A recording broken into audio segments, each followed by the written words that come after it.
не умеют решать проблемы с конвейерной обработкой данных. Вот. А если не идут в графические или в сетевые компании, там это везде сразу же нужно. Вот. Это такой вот дефект курсов второго уровня. Ну, я в этих курсах я его воспринимал, я понимал, что это такая синтаксическая выучить, занятий меньше 10 точно. Так, а куда можно бросить пакет?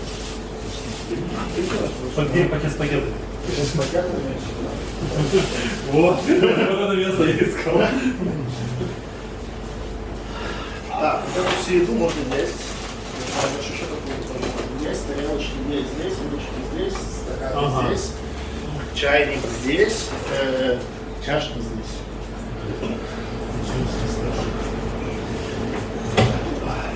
Мусорки, если что, вот здесь висят. У нас, кстати, носок, по времени носок это все рассчитано, потому что я прям не очень по времени, часа полтора-два я буду.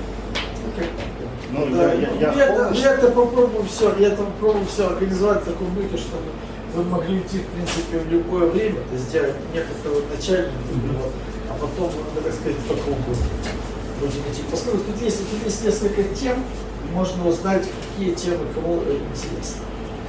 Вот, есть темы там CS, есть темы как там сделать собственный чип, вот на этом сервисе тайны Tapeout. Ну, все эти темы, они для интересующихся, вот, которые хотят вот именно процессы движения носочек, можно на потом отложить. Есть какие-то темы для вот людей, которые что-то программируют, чтобы они писали программу так, чтобы потом было проще железо делать? Да, ну вот это как раз обсудим. Ну, тут есть сразу несколько вопросов. То есть вопрос, что хотите ли вы, грубо говоря, писать алгоритм, который легко бы превратить в Verilog, или же хотите ли вы разделить вашу задачу на части, в которой есть программная и аппаратная часть, и сделать интерфейс между ними. Вот. Как бы, мой интерес в том, что я вот занимаюсь Postgres, как базой данных, и Bcache.fs, как базовой системой. И мне вот интересно, как бы, там же всегда вот есть какие-то ощущения, что ну, не дорабатываем с железом, когда там типа Postgres считает, что все до сих пор на магнитных клиентах живет.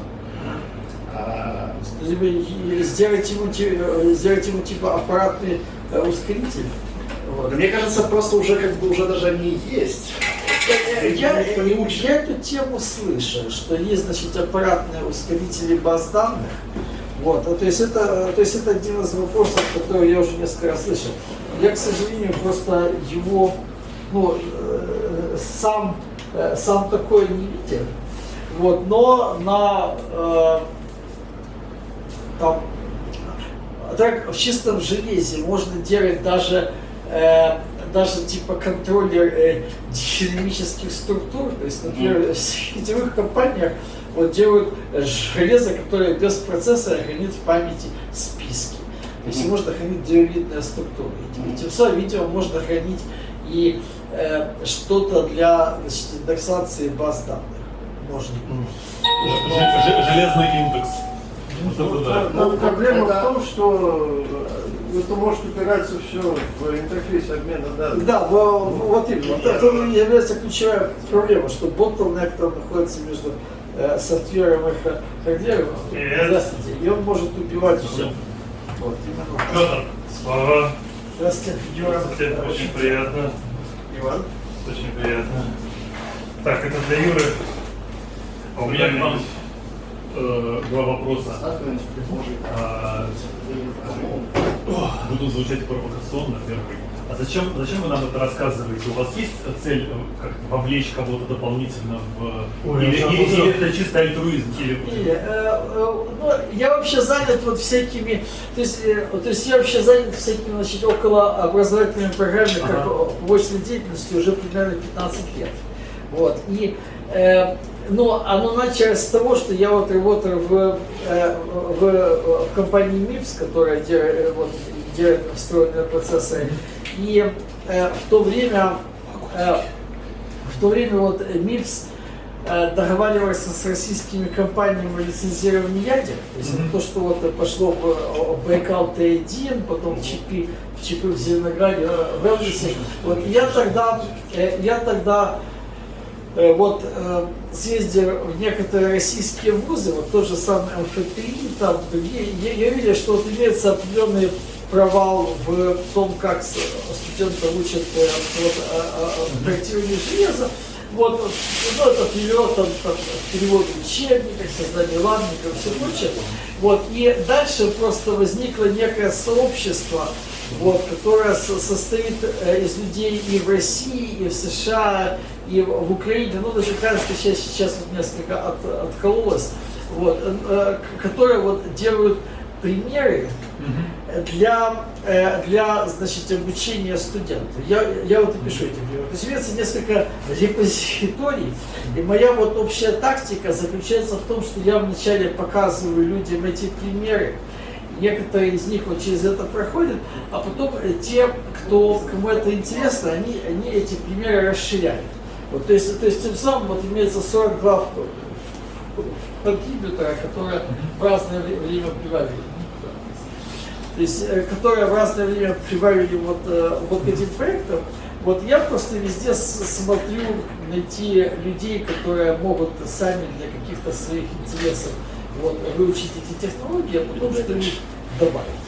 То есть, скажем, если вы хотите там изучить там RISC-V процессоры, то самый эффективный способ это вот, интегрировать ядро RISC-V вот в нашу инфраструктуру, которая поддерживает 45 разных процессоров FPGA план. Вот, и делать там разные примеры с софтверной, с хардверной частью. У нас есть пример, где там происходит, значит, мультитаскинг, работает в разных процессорных ядрах. Вот, и эти примеры, их можно использовать для образования студентов, их можно использовать для проведения семинаров и так далее. Вот, для образования студентов их в частности использует Российская школа синтеза цифровых схем. Это такая вот организация, которая делает семинары в 25 российских университетах. Вот. Но я это же делал и в Мексике, и вот меня пригласили в Индию, правда, в Индию я не поехал, в этот Новый год. Вот. И это можно использовать в других местах. То есть это такой вот open source проект. Короче, это про комьюнити. Да, это больше просто строение к комьюнити. Кроме этого, значит, моя основная работа, я вот работаю в Samsung, и то есть я проектировщик блока GPU. И мне время от времени приходится интервьюировать студентов. Вот. И выясняется, что даже в Штатах, то есть вот в России провал в этой области был очень большой, 15 лет назад. Но некоторые провалы есть даже в Штатах. То есть они вот доходят в своих образовательных программах до вот уже обсуждаемого конечного автомата светофора, и они идут дальше. А нам нужно в том же GPU всякие упражнения с конвейерами, очередями FIFO, там, контролем потока данных. Вот все эти вещи, они в учебниках есть частично. Вот. И это то, что нужно не только в Samsung, нужно в NVIDIA, в Apple, вот, в всех этих компаниях. То есть они все спрашивают вопросы о интервью, а большинство студентов это не знают. То есть мы, собственно, в этих примерах покрываем вот этот разрыв между, значит, академией и индустрии. Вот. И те люди, которые в этом участвуют, они также повышают свои собственные шансы прохождения интервью, разбираются в этих темах. Вот. Я, в общем, сейчас это тоже, я это тоже покажу. Да, ну, то есть я вот где-то вначале я ездил по разным местам как представитель MIPS и Imagination. То есть в то время значит, американская компания MIPS и британская компания Imagination, они делали сделки в России, то есть начиная с 2011 года и до 2019 года я ездил как представитель MIPS и Imagination. Вот, и вот, сделки по лицензированию процессоров Hexagon. То есть процессор Breakout T1, дальше чипы от Elvis Neurotech в Зеленограде, потом Imagination лицензировала PowerVR GPU Брусовцем, что причем мало известно. Вот. Ну и вот я в то время ездил как вот представитель MIPS Imagination, а когда я потом перешел в Juniper Networks, то я стал это делать по собственной инициативе, вот, и нашел интересующихся людей там, в Штатах, и в Мексике, и в других странах. Ну и вот так вот я раз в год вот, куда-то езжу в отпуск. Вот я ездил в Казахстан, в Киргизию, в Армению, Азербайджан. Вот. Ну, сейчас вот я приехал в исследование Грузию, вот, ну, зашел. Такая вот идея. Ну хорошо, то есть у нас есть какой-то мини-форум, то есть можно, в общем-то, приступить, правильно? Я не сильно загораживаю. Мне видно, в принципе. Ну, наверное, можно как-нибудь кружочком больше. Стакан просто воды или... Да, просто... Все с наклейками есть, наклейки. А где-то вот была, тут был рулон наклеек. Окей. Хорошо, значит, я попытаюсь... Так, можно я чуть-чуть взгляну, как... Да. Значит, у нас тут, на всякий случай, у нас записалось 15 человек, не факт, что все 15 дойдут. Да. 15 здесь размещаются, но нам тогда придется еще на вот этот диване посадить, и вот там что-то в уголочке еще есть Да, посадка. Слушай, а может мы стол как-нибудь выкатим? Потому Вот, что я сейчас пока- еще особенно будет hands-on что-то, да? Тогда нам нужно будет. Да, я пока что Вот. не знаю, что здесь будет с именно hands-on. Соответственно, все, кто хотят hands-on, садитесь, пожалуйста, к столу. Возможно, сразу занимайте диван. И тогда это будет проще. Да, то есть для хендзона у меня есть платы, у меня есть еще будто был SSD, которых можно сразу же загрузить. И вот если у вас Windows компьютер, тут грузится с этих вот SSD вот некоторые версии Linux. И Юра, какие платы, какие чипы? Но то, что я вижу принес... Тангнана я вижу на столе. Да, есть вот Тангнана, потом у меня еще есть латисовская плата, потому что я люблю в некоторых местах типа университет Калифорнии, Санта-Крус, и для нее работает Open Source Synthesis Tool. Потом у меня еще есть альтеровская плата, на которой... Да, на которой... Вот эта вот плата, она часто используемая вот, в российских вузах, например, с интеграцией с звуком. Здравствуйте. То есть распознавание синтез звука. Здесь я буду подключать по мере обсуждения. Вот. Как у нас инфраструктура, которая поддерживает все эти платы. Вот, то есть, но эта инфраструктура возникла, когда я обнаружил следующий факт, что в каждом университете где-то в кладовке лежит куча плат, которые они там купили в разное время и уже используют активно. Причем в каждом эти платы разные. Вот. И когда вот мы стали вот, с российскими коллегами проводить семинары в куче российских вузов, то выяснилось, что в разных вузах разные платы. То есть вы там в НЕТе там Nexus 4 DDR или же Nexus A7, в Поволжье, в Астрахани, по-моему, террасик DE2 115, там, Бритон, террасик D0, вот, в других вузах там самые разные платы, Зальминса, от Алтеры, вот, и вместо того, чтобы, ну, и в разность альтернативы, либо найти спонсора, который купит там 300 плат по там, $100-200, вот, что не слишком реально.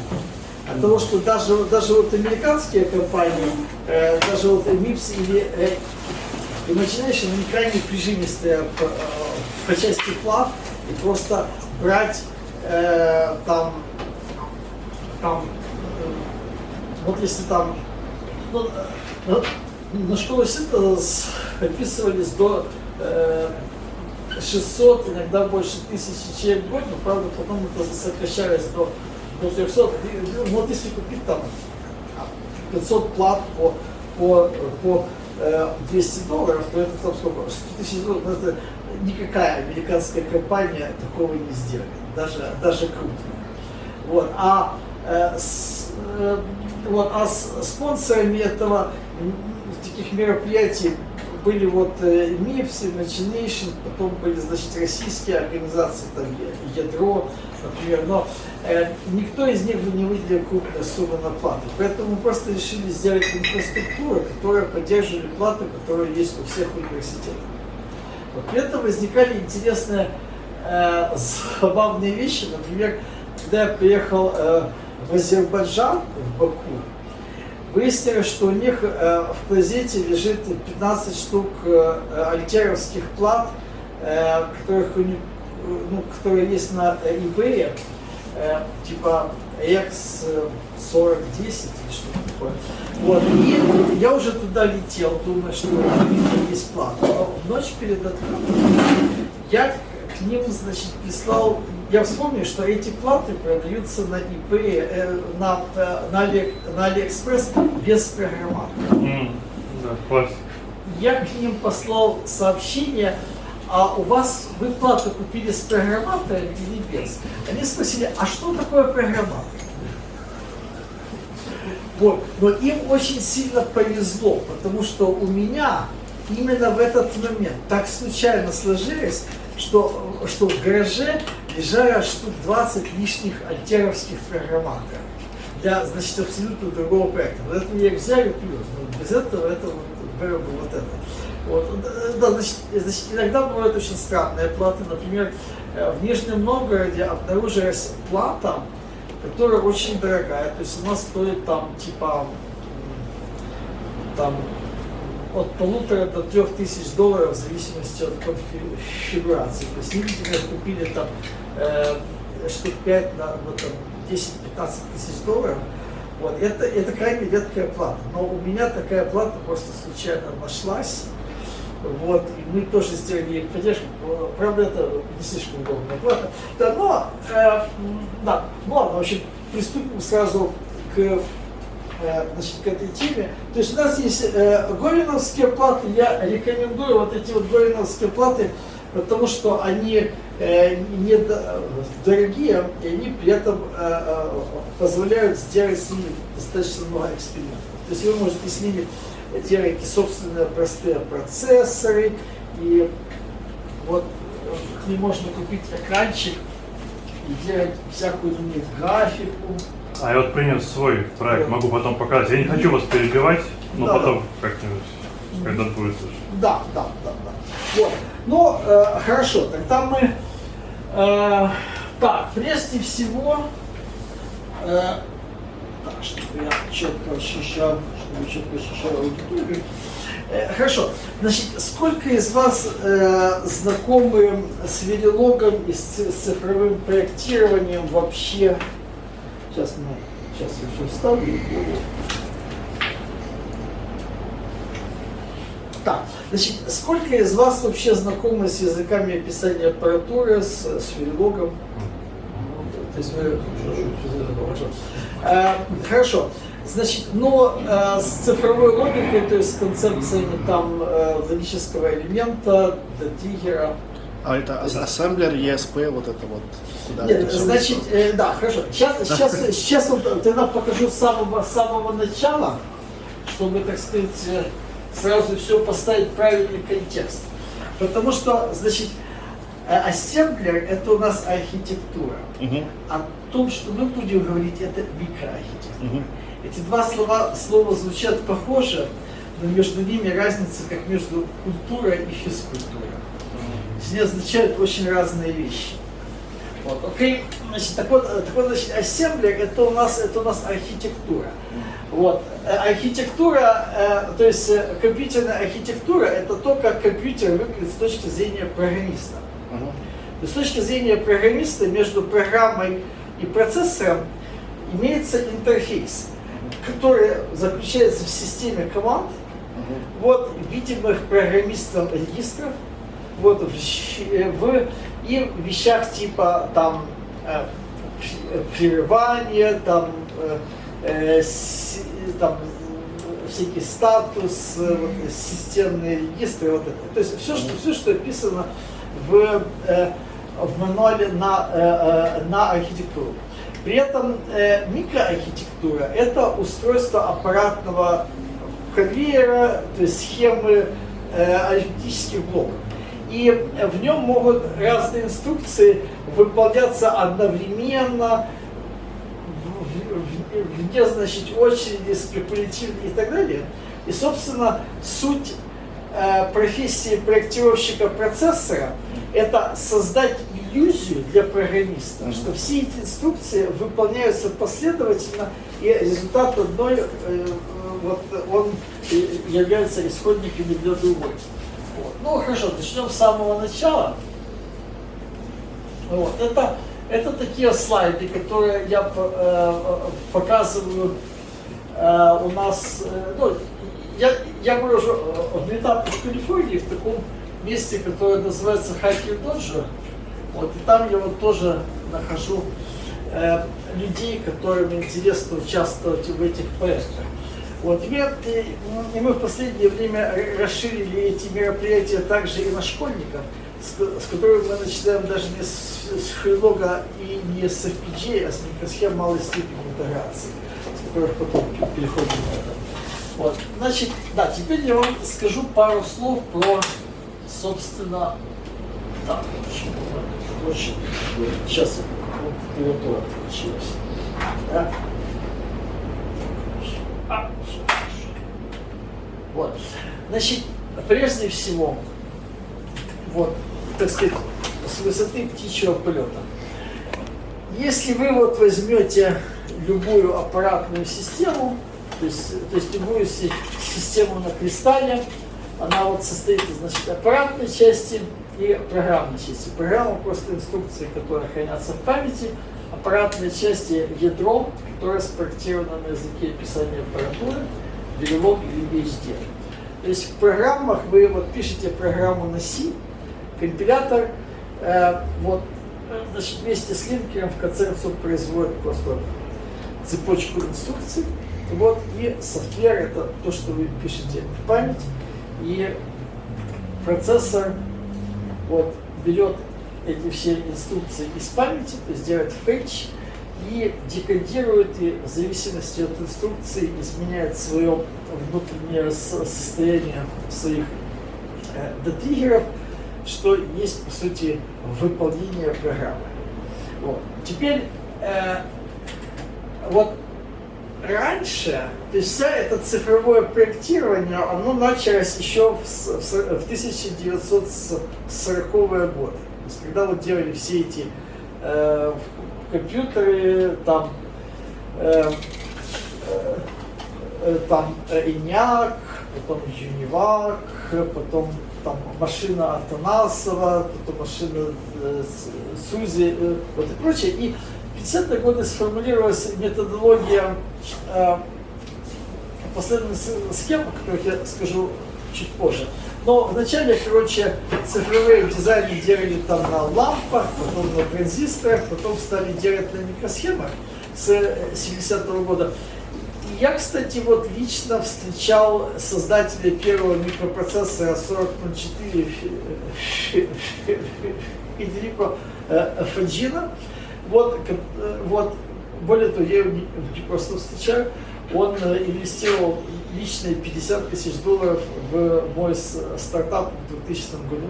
Я его встречал как, значит, небольшого частного инвестора.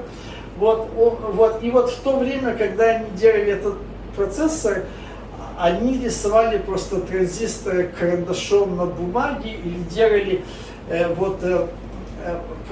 прообраз масок с помощью кусков цветного картона.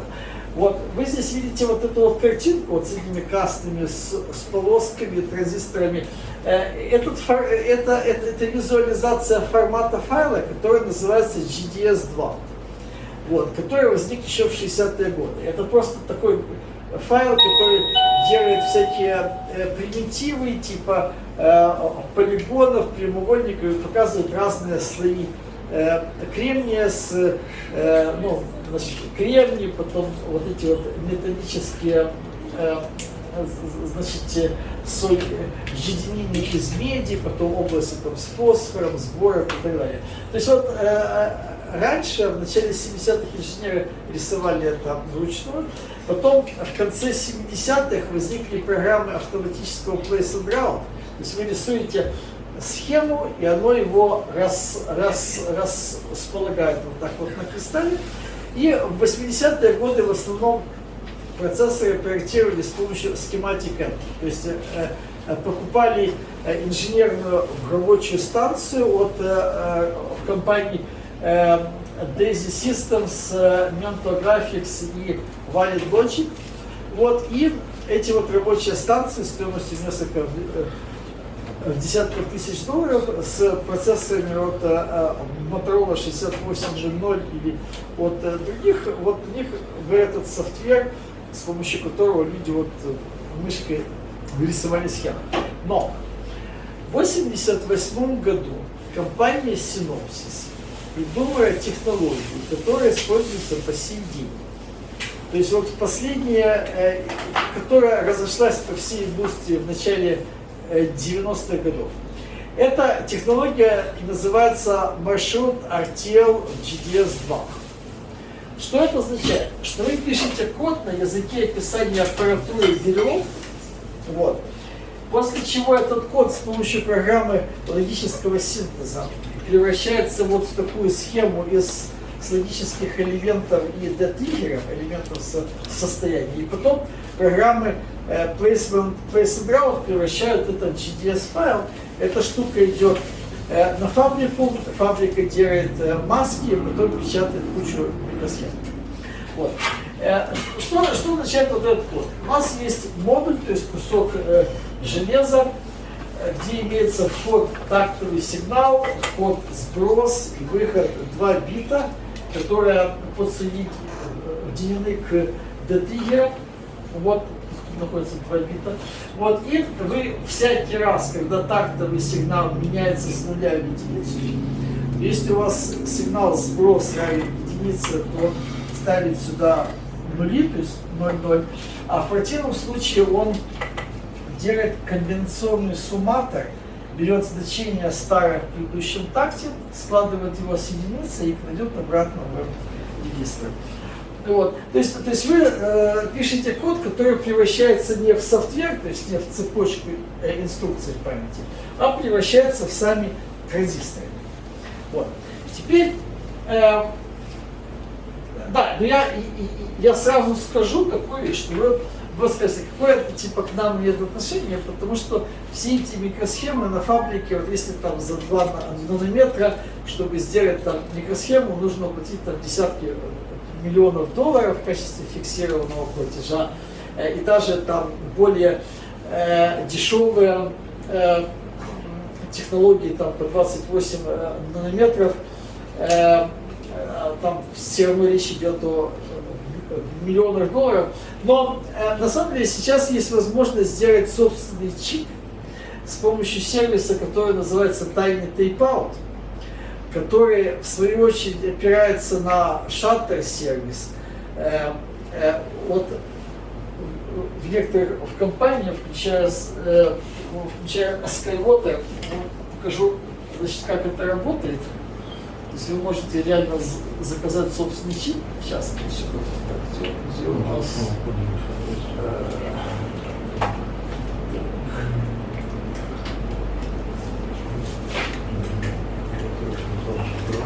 Значит, если вы выберете Tiny Takeout, вначале загрузим eFabless,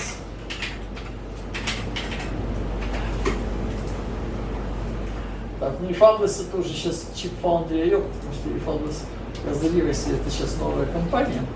Вот. Но, значит, эта компания Chip Foundry, у нее есть контракт с компанией Skywalker.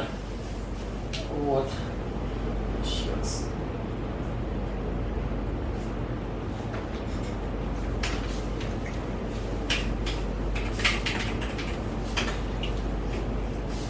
Вот. Это такая, значит, американская фабрика, которая гордо говорит, что это единственная контрактная фабрика, которая полностью под владением США. То есть в Штатах есть, естественно, фабрики там Intel, но фабрики Intel это не контрактная фабрика, они делают чипы в основном для Intel. Там, но вот это, она делает чипы для других клиентов, и ее использовали вот часто военные, но они договорились с Google, и Google спонсировал бесплатное производство чипов для исследовательских целей. Вот. И ну, на значит, экстра capacity, то есть на значит, избыточных мощностях этой фабрики. Вот. И эта фабрика договорилась с вот этим самым Chip Foundry IO. Сейчас там вот Chip Foundry. И они, короче, принимают заказы, чтобы сделать чип за, значит, $15 000. Но это еще не все. После этого этот чип за $15 000, части этого чипа разделяются между пару сотен пользователей. И вы можете купить место на этом чипе всего лишь за $50 за один слайс. И тем самым, вот теоретически, значит, если мы хотим сделать первый ASIC в Грузии, то все, что нужно сделать, это потратить 1000 лари на то, чтобы купить там пару тайлов на этом вот шаттер-сервисе и купить от них плату. По-моему, Tiny Takeout, по-моему, называется. Да, тот именно называется Tiny Takeout. Да, и теперь я вам скажу, какое это имеет, почему это имеет отношение к нашей презентации. Да, вот это вот есть такой сервис Tiny Takeout. Вот его делает вот Matt Venn, такой человек, который находится в Испании. Вот, значит, мы вот сделали с этой вот инфраструктурой для FPGA такой вот интерфейс, что вы можете сделать дизайн для вот этой вот платки, для FPGA платки, используя нашу инфраструктуру, потом просто перенести этот же филок в Tiny Takeout и сделать собственный чип. Вот. Теперь, что такое FPGA? Вот. Потому что мы до сих пор еще не определили, что такое FPGA. Да, ну вот с Маттом Веном вот они через месяц закрывают очередной вот. Вот, теперь вернемся обратно сюда. Значит, у нас есть два основных типа чипов. Вот, один тип называется ASIC, а другой тип называется FPGA. То есть, что такое, собственно, ASIC? Это значит Application Specific Integrated Circuit. Термин ASIC, он возник в конце 70-х годов, в начале 80-х, в то время электронные компании делали либо рассыпуху, либо делали full custom chip. То есть full custom chip это там в каждой компании, там типа Intel, они вот делали все структуры там вот чисто свои, используя свои всякие подблоки. И вот возник третий тип компаний, которые сказали, что мы делаем библиотеку компоненту типа и или не, D-триггер, и мы выставляем вот эти, то есть мы делаем типа библиотеку из типа сотни примитивных блочков, и мы их потом расставляем вот рядами, и тем самым чтобы сделать новый чип, вам не нужно их всех проектировать заново, или же их ставить в каком-то сложном виде, а у нас есть просто такая вот внутреннее расположение, в котором их нужно просто выставить и потом соединить проводками на другом слое. И это значительно дешевле, чем делать full custom чип. Вот. И по этой ASIC технологии стали делать там чипы для нетворкинга, для графики. Это все началось еще в конце 70-х, в начале 80-х годов. И в то время такие компании, как LSI Logic или как VLSI Technology были вот успешные стартапы, которые делали именно это. Вот. Но потом вот тот же подход проник во все чипы. То есть и Intel, и Apple, и, естественно, Samsung, и Nvidia, все эти чипы это по сути ASIC, то есть это слово утеряло первоначальный смысл. Вот, и сейчас, по сути, все цифровые чипы делают в технологии ASIC. Ну, к этому, конечно, присоединяются там всякие аналоговые микс-сигнал части, но вот это вот есть идея, что у вас есть вот такая вот библиотека, но так тут речь идет о фабрике, то это, как правило, очень дорого и долго, и вы чип получаете с фабрики через несколько месяцев. Поэтому, что же делать, если вы хотите отладить что-нибудь здесь и сейчас? Но можно использовать, конечно, программный симулятор Verilog, который работает как интерпретатор. То есть вы просто пишете код, его симулируете. Но проблема с программной симуляцией в том, что если вы сделали крупный процессор, например, скажем, интеловский процессор, если вы его попробуете симулировать на уровне Register Transfer Level, то есть на тот уровень, который проектируется в процессоре, то вы можете симулировать легко небольшие тесты, несколько тысяч инструкций. Но если вы хотите, например, симулировать boot Linux, то это может занять пару дней. И поэтому для этого используют так называемые аппаратные эмуляторы ZIBU. Это такой ящик там, за пару миллионов долларов, который набит FPGA. Вот. И в нем этот boot происходит там, не за там, пару дней, а там, за вот, пару часов. Вот, что, то есть, включая в компиляцию для этого ящика. Но, то есть там все занимает, конечно, больше, и там низкие частоты. То есть у вас там будет частота там, не 2 ГГц, а там 20 МГц. Но это все равно можно. Вопрос сразу. Вот, если, например, там таймер у меня работает какой-то, то есть там это можно будет симулировать? Это хороший вопрос.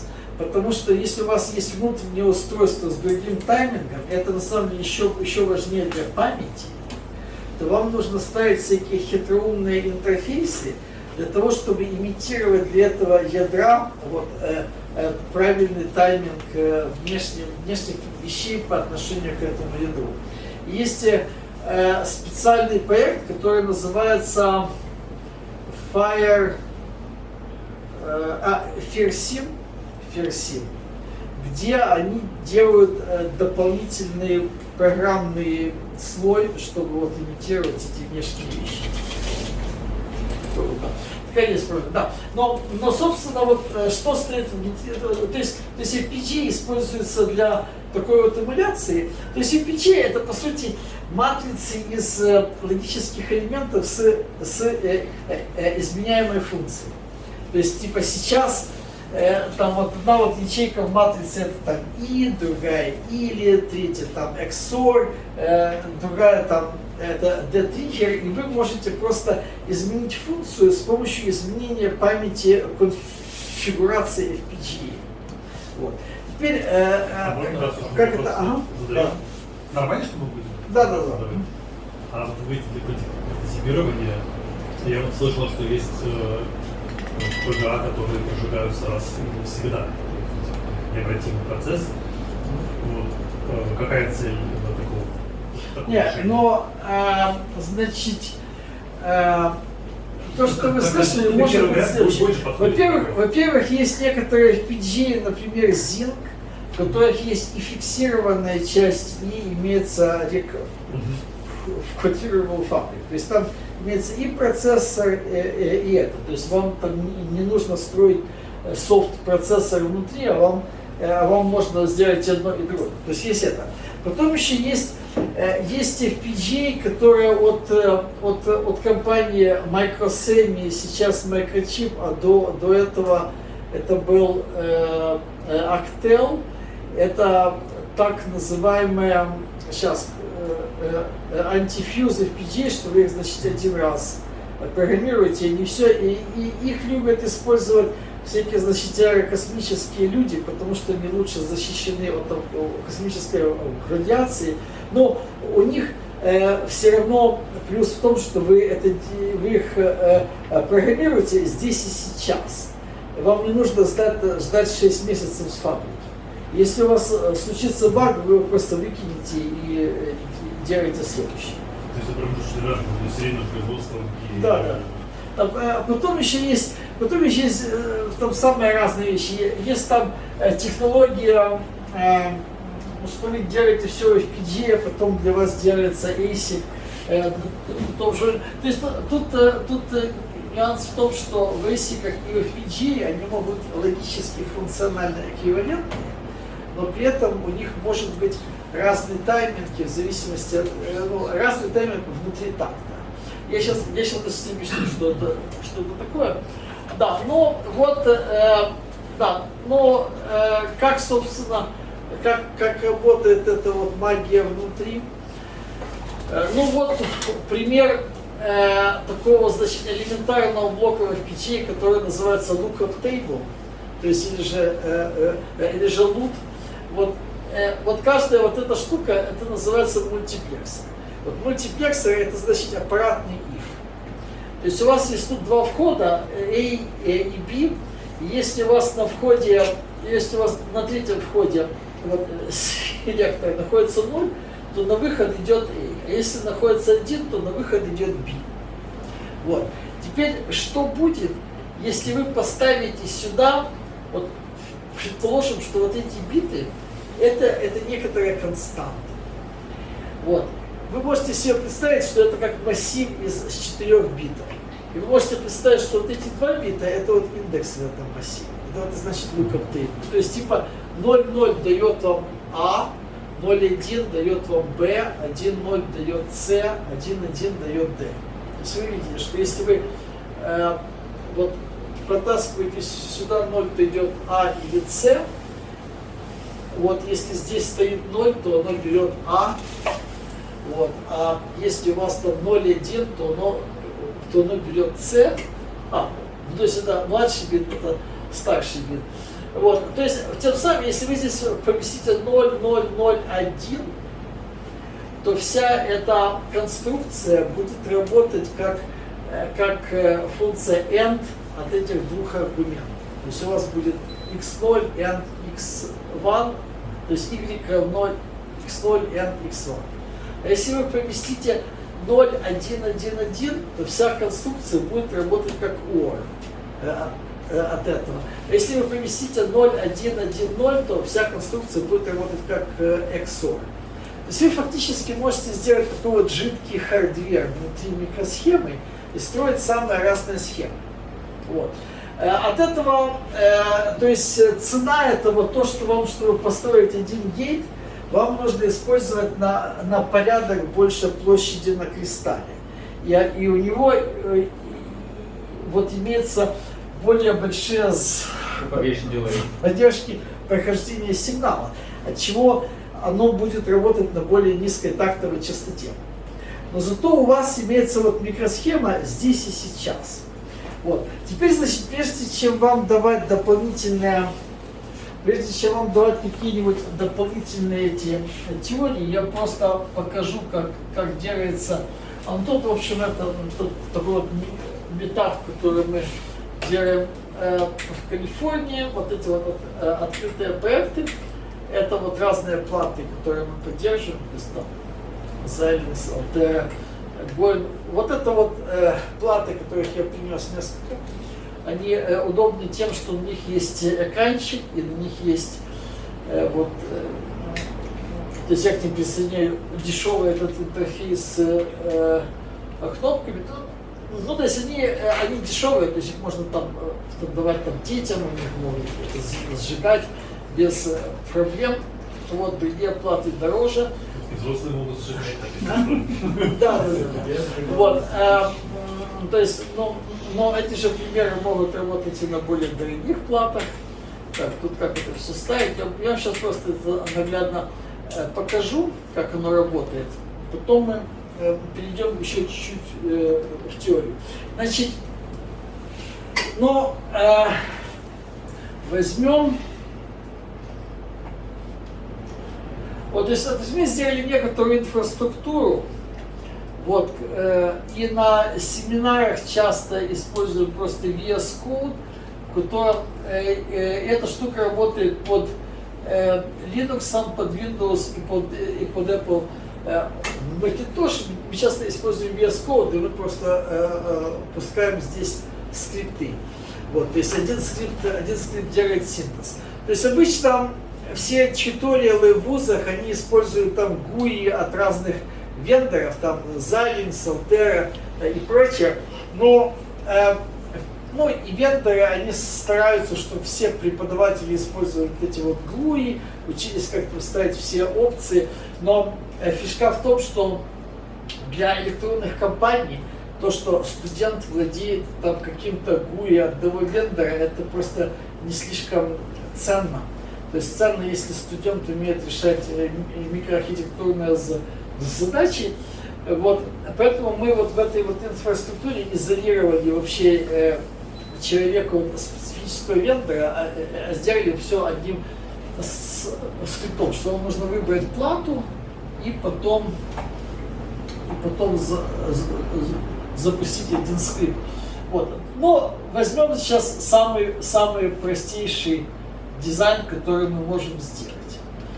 Вот самый простейший дизайн выглядит так, что вот у нас есть здесь стандартный модуль, в котором имеются там кнопки Clock, Reset, Key, LED, то есть это 8. Это вот этот синтакс означает, что у нас есть на входе в модуль массив из 8 битов. То есть, начиная от бита 7 к биту 0, то есть 7, 6, 5, 4, 3, 2, 1. Вот, это у нас клавиши. Вот, это у нас мэпится с помощью враппера на клавиши вот этого вот интерфейсного модуля.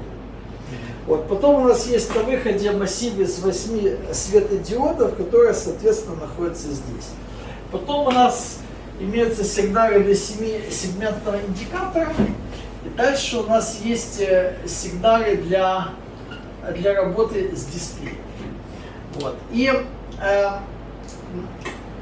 мы в самом простом случае, мы сейчас с вами будем делать самый простой случай, у нас на входе стоят 9-битные координаты x, y, которые нам дает графический контроллер вне юзерного модуля. То есть у нас вот где-то сзади стоит некий модуль, который нам дает x, y, и мы должны ему сказать, какого цвета точка с координатами x, y. Вот. То есть red, green, blue. Ну, мы сейчас к этому вернемся, вначале сделаем что-то совсем простое. То есть вот у нас, собственно, самое простое, что мы можем сделать. Мы можем ему сказать assign, то есть всякий раз, когда меняется клавиша 0 и клавиша 1, вот, то сделать между ними end и послать эту на светодиод LED. Okay? То есть это просто один гейт.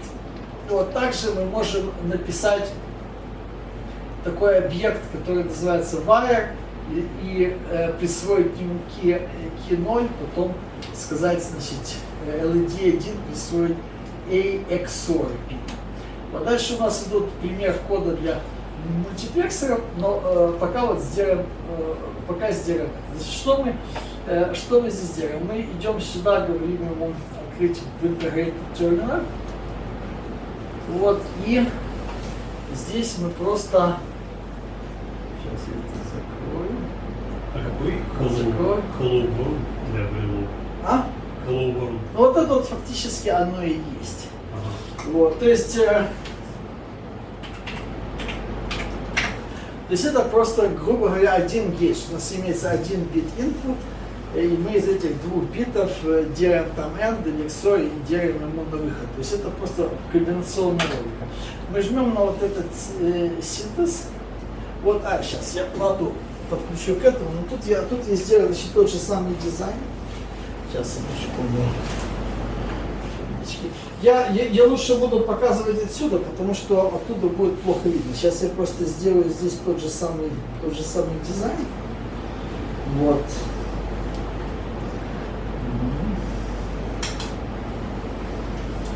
Это у нас дизайн Hackathon Problems Gates and Maxes.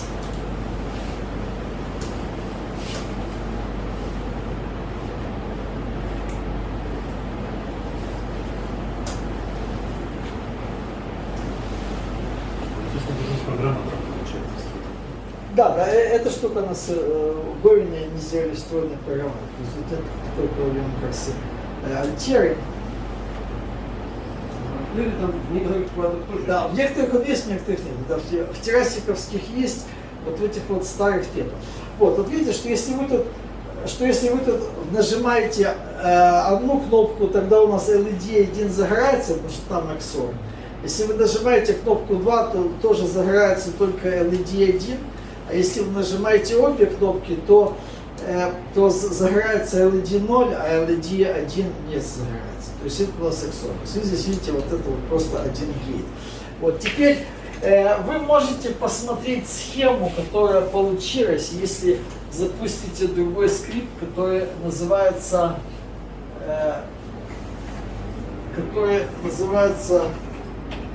05 Run GUI for FPGA Synthesis.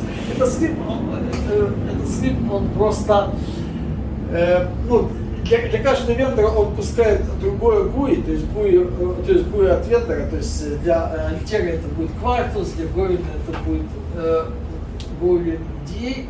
Вот, и вы тут можете посмотреть Schematic Viewer, и в Schematic Viewer есть сверху board wrapper, который мы даем для совместимости, а внутри есть юзерный модуль.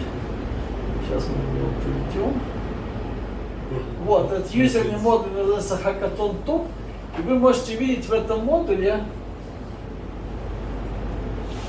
что у нас есть вот AND gate, это тот, который мы сделали этим выражением, потом у нас есть XOR gate, вот, ну и дальше идут мультиплексоры, которые сделаны из кода в филологе. Вот, теперь я вам покажу чуть-чуть более интересный, как эту штуку можно использовать, чтобы рисовать графические картинки. Вот, это вот то, что вы можете сами попробовать делать. Значит, если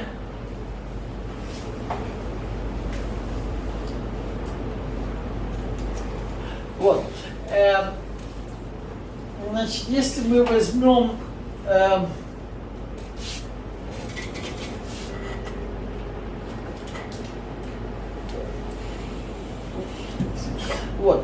вот так выглядит, как нарисовать на экране квадрат, красный квадрат.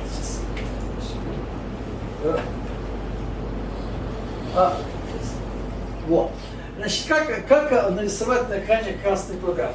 мы пишем конструкцию, которая называется always comp. Always comp это означает блок комбинационной логики.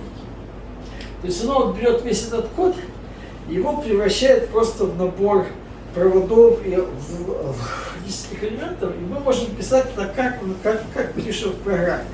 Вот, и программа синтеза, она делает, значит, elaboration, то есть она превращает весь этот код в комбинационное облако, то есть кучу логических элементов. И чтобы вам нарисовать квадрат, вам нужно написать, что мы по умолчанию присваиваем red, green and blue нули, но если у нас x больше 100, y меньше 300, y больше 500, y меньше 100, тогда red присвоит 31. Вот. Ну почему 31? 31 это 5 единиц, а наш red это 5-битное число, то есть это 5-битный канал. Вот. Если мы запустим такой дизайн, его синтезируем, вот, то мы увидим на экране красный квадрат. И мы также увидим кружочек. Сейчас вам вопрос, как нарисовать кружочек. Потом у нас эти будут фигуры двигать, а потом мы сделаем из него игру. Вот. Смотрите, видите, оно рисует такой красный квадрат. Вот. А также оно сделает кружочек. Теперь вопрос, как я нарисовал кружочек?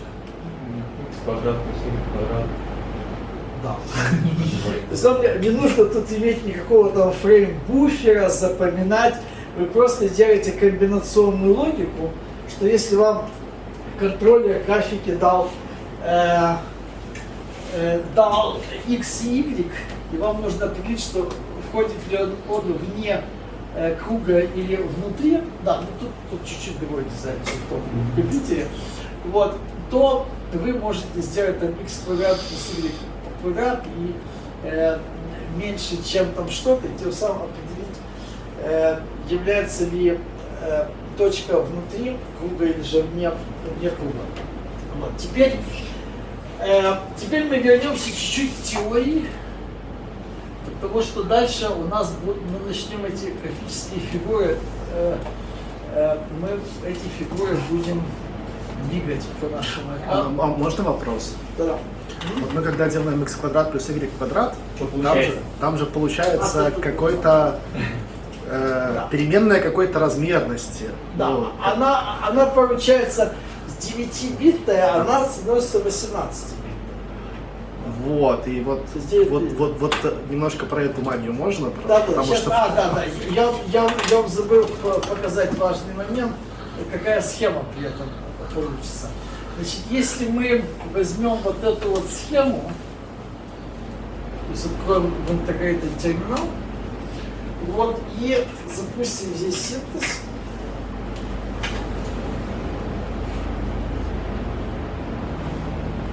Так, оно его синтезировано, плата стоит на другом компьютере. Значит, смотрите, сейчас мы сделаем тут. Я вам покажу, какая получается схема при элаборации, а потом мы с вами обсудим вот эти вот арифметики. Да. Я вам сейчас сразу же расскажу хохму про эту вот арифметику. Значит, код, который я вот пишу в Samsung, это блок из графического процессора, который Samsung лицензировал у AMD. То есть этот код до этого использовался в процессорах для Microsoft Xbox, для Sony PlayStation и так далее. И вот в старой части этого кода, значит, я нашел баг от реализации операции для floating point. Вот. Этот баг приводил к тому, что в очень редких случаях, вот знаете, есть вот такой мультфильм, который называется Геншин. Вот. Это такое японское аниме. Его используют в качестве теста для GPU. И вот в некоторых случаях в синем небе в этом вот аниме возникала такая не вполне синяя пиксель. Такой, значит, артефакт. А это все возникало из-за того, что там много лет назад дизайнер, когда ну, решил, значит, оптимизировать и сделал блок, который умножает не 2 floating point числа, а 3. То есть делает, значит, двойное умножение. Вот. Ну и когда вы делаете floating point числа в формате там IDP, там, как он называется, 474. Да-да, вот этот сам. Вот, то вы там делаете всякие там сдвиги, нормализации и так далее. Так вот, то есть вы сделали кастом FPU блоки, но дизайнер забыл при некотором промежуточной операции, вот, что если вы складываете 2 n-битных числа, то результат n плюс 1 бит из-за бита переноса. Но если вы складываете 3 n-битных числа, то результат имеет n плюс 2 бита, а не n плюс 1. Потому что у вас может произойти дополнительный перенос. Вот. И вот в разных редких случаях вот это приводило к такому артефакту. Потому что от этого вычисления зависело, будет ли что-то отправлено на один вычислитель или на другой, и оно в результате оказывалось не отправлено вообще. Вот, то есть вот такие вот ошибки в арифметике, да, мы сейчас поговорим об умножении. Прежде всего, если мы пойдем в schematic viewer, что мы получим? Но у нас оно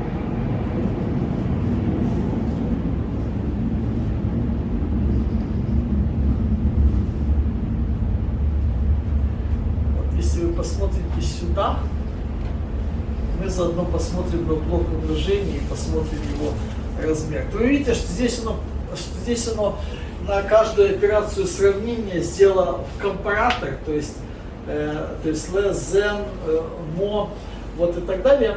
Вот, вот. А на умножение, значит, мы, да, так, зачем мы сделали 64-битное число? Наверное, в каком-то месте не было. А, вот у нас. Malt. Да.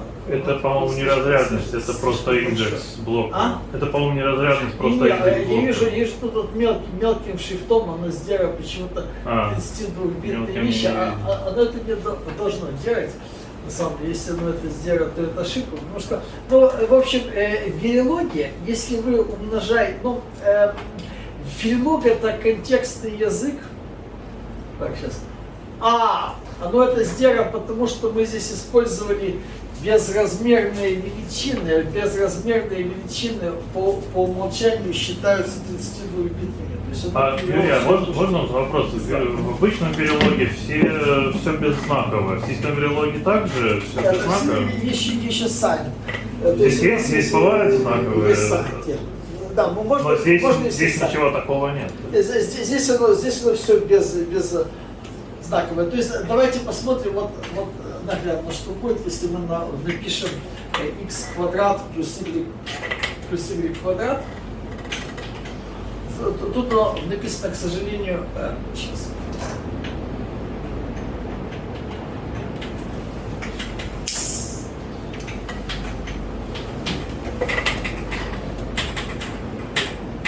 Значит, сделаем тут x умножить на x. И у нас x это 9-битное число плюс y умножить на y. Вот, то есть 9-битное число умножить на 9 или же 10-битное. Оно у нас 9-битное. То есть 9-битное на 9-битное число у нас должно дать 18-битное. Вот. Поэтому мы здесь, да, но 18-битное плюс 18-битное, оно может дать 19-битное. В общем, мы тут можем написать 19 от этого числа, то есть так выглядит преобразование типа. Вот, сейчас мы это дело сохраним. Вот.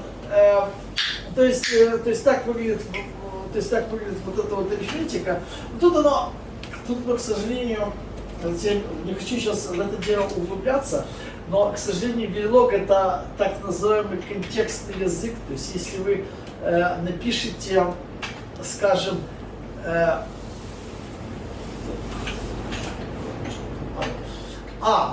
Может быть, убрать красный квадрат, чтобы мне проще было еще искать. Может быть, убрать еще код красного квадрата, чтобы легче было искать можно выражение. сделать и так.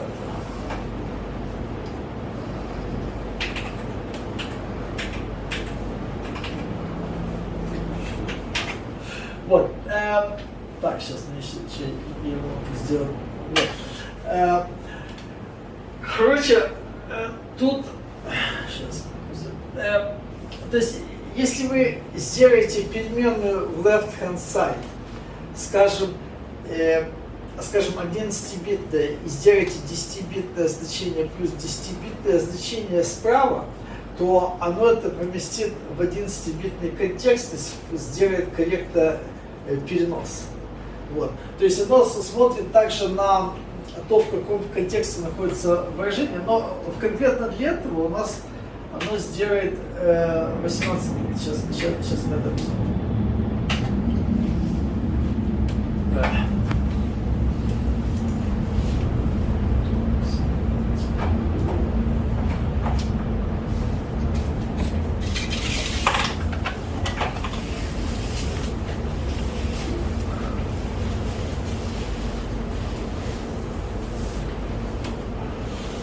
Вот наши умножители.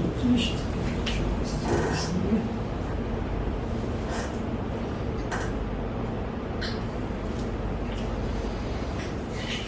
Вот видите, оно сделает 9,9, если вот это вот увеличить, вы видите, что 18, это 18 бит. Да.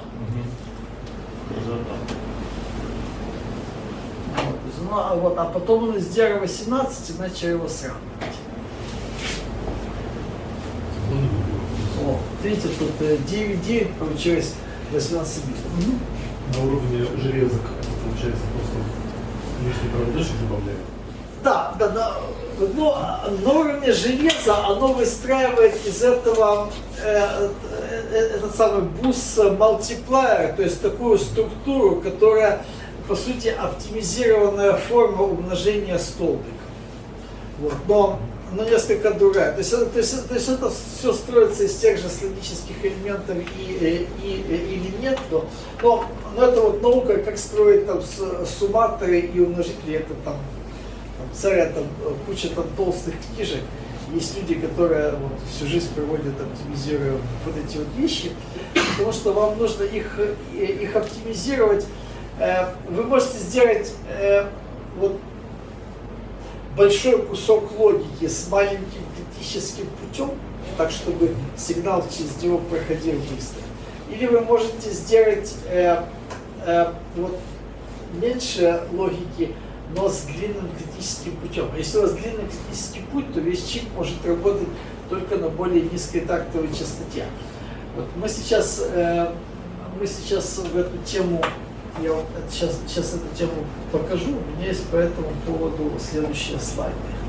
Там какие-то на плате выделенные аппараты с сумматорами, которые есть, или это все Нет, есть. На FPGA они, ранее, значит, FPGA там все строилось из простых логических элементов, но сейчас у всех этих FPGA есть специальные аппаратные оптимизированные арифметические блоки, вот, и синтез их использует. То есть это есть. Вот. Но, да, теперь, значит, главная идея вообще цифрового проектирования. Вообще на чем все строится. Эта идея, она возникла еще в 50-е годы, то есть об этом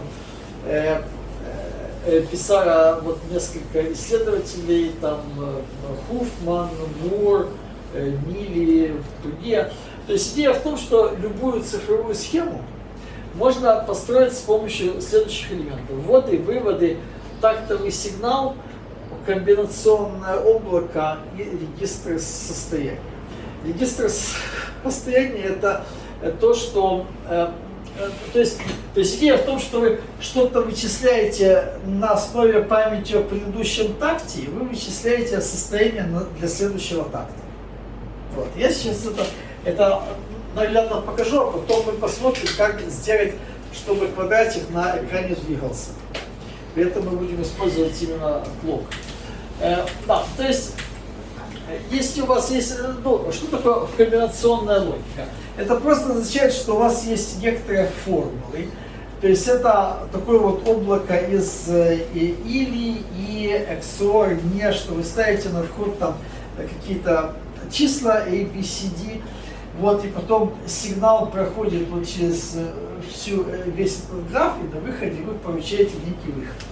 Вот это то, что называется комбинационная логика. Это простой случай, что в случае там с технологией там 2, 3, 7 нанометра, вот тут типичная задержка в районе там 20 пикосекунд. То есть если у вас дизайн на гигагерц, у вас имеется 50 слоев логики, то оно вот за один такт проходит через 50 слоев вот этой логики. И в филологии она пишется просто input, output, assign, и присвоить A and B or C и так далее. Вот. Но вопрос сейчас, пока про распространение говорим. Есть ли проблемы и как она решается, когда мы берем один и тот же код, используем в разных средствах FPGA, и, соответственно, где-то не успеваем куда-то распространиться, куда мы предполагали, что уже успеваем? Вот это вот именно то, о чем я поговорю на следующих слайдах. Ага. Потому что весь point, что то, что мы напишем на филологии, должно быть детерминировано. У нас должно быть детерминированное поведение. Должно получиться именно вот то, что нам нужно. А тут мы имеем дело с физикой. В физике вещи заведомо не детерминированы. Вот. Ну, сейчас я покажу. То есть проблема с комбинационной логикой, что продвижение сигнала по этим гейтам, оно не является мгновенным. Вот. И как определить, что оно прошло вот через это все или нет?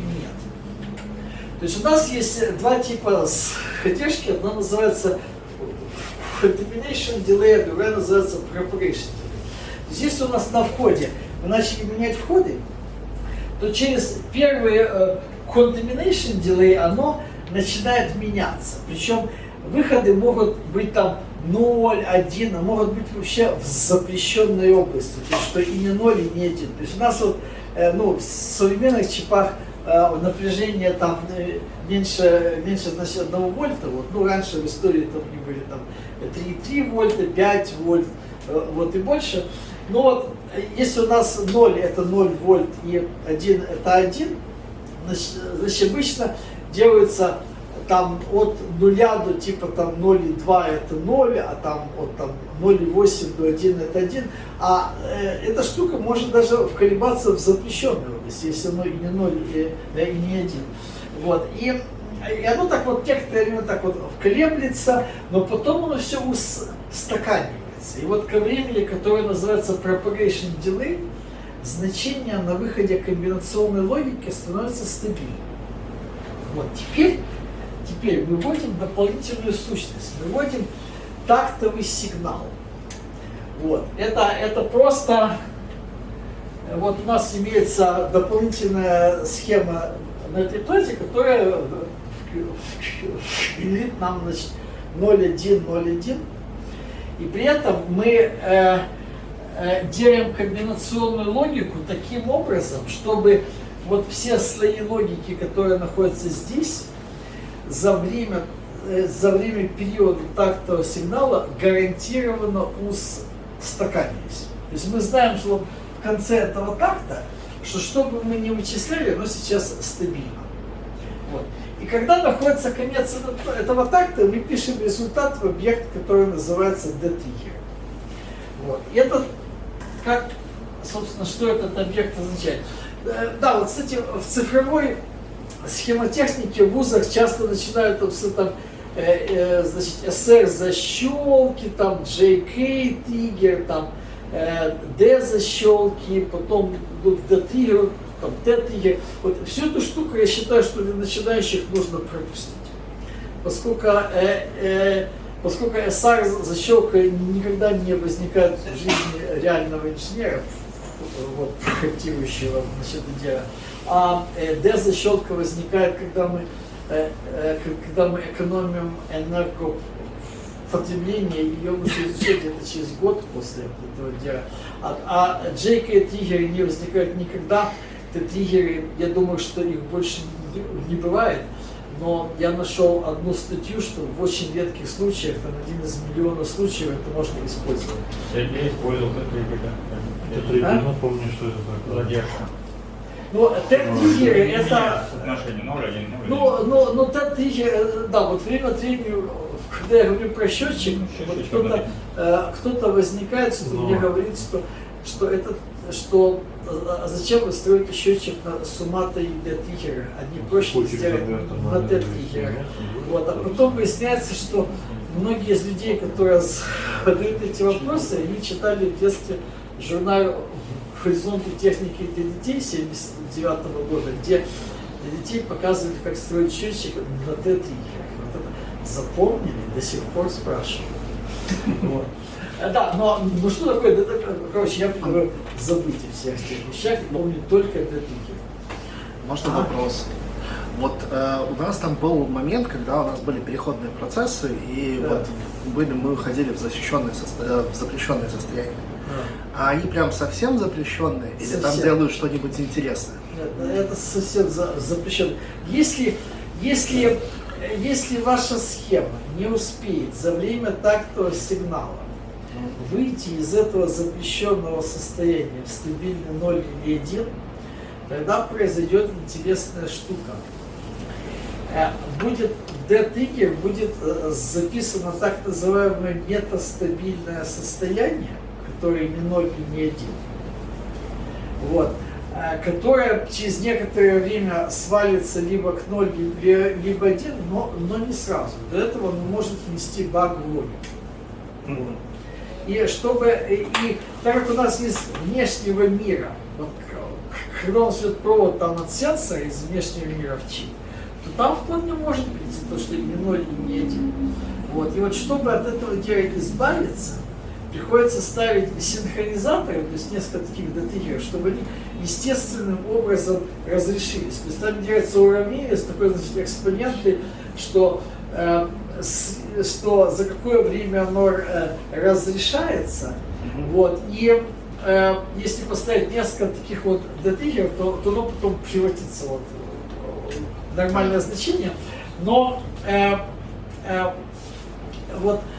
но все равно будет иногда происходить сбой, если вы ставите 2 D-триггера. А если вы ставите 3, то это будет время между фейлами будет сильно больше. Вот. Поэтому в обычных устройствах вот ставят синхронизаторы так, чтобы они сбоили раз в несколько лет.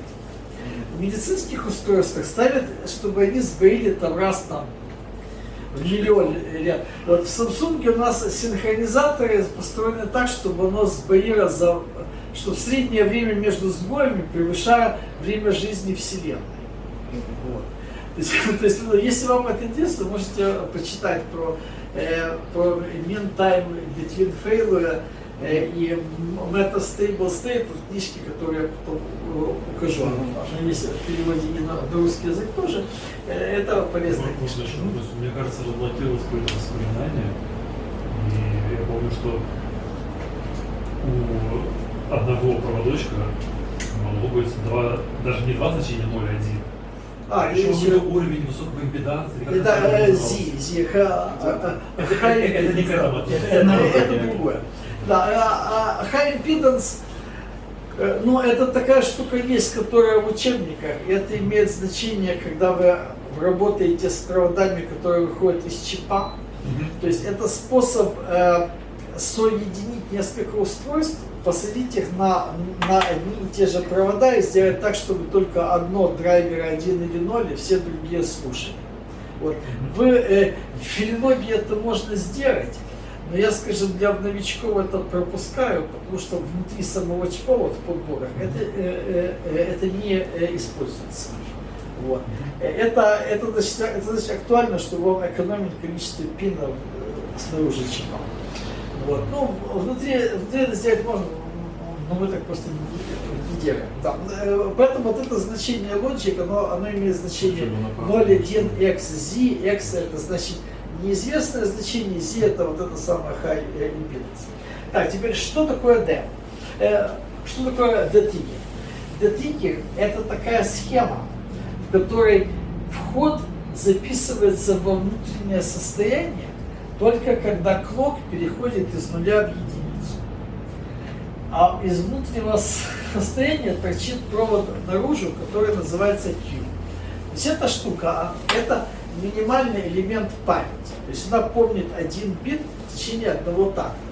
И запись происходит, когда клок меняется с нуля в единицу.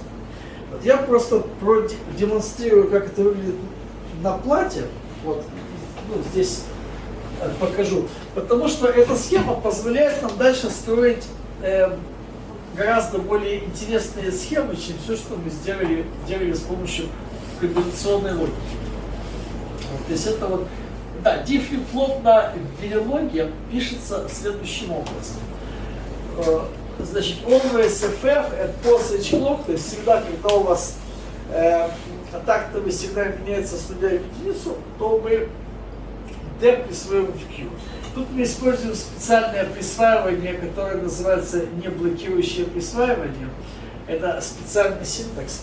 Я его сейчас объяснять не буду, но потом, вот в конце, если кто-то хочет, я объясню это. Сейчас вы можете просто принять догму, что внутри вот таких конструкций нужно использовать неблокирующее присваивание. Вот, но что будет, если мы сделаем синтез этой схемы? Я вам покажу наглядно на плате. Мы сделали синтез, подсоединив вот этот вот клок не к реальному тактовому сигналу с частотой 27 МГц, а к сигналу slow clock с частотой 1 Гц. То есть 1 раз в секунду.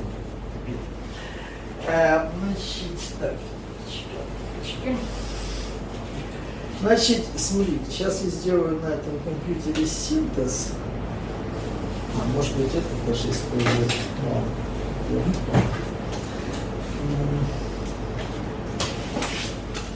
Значит, сейчас у нас вы наглядно увидите, что собственно делает D-флип-флоп. Что вот это у нас кнопка это вход, а лампочка выход.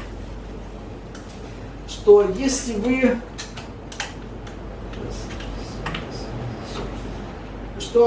если вы нажимаете, вот эта лампочка, это у нас клок. То есть видите, 0,1, 0,1, 0,1. Теперь, если мы нажимаем на вход, то у нас на выходе, то есть тут 6 триггеров, появляется 1. Но, если мы нажимаем очень быстро, если мы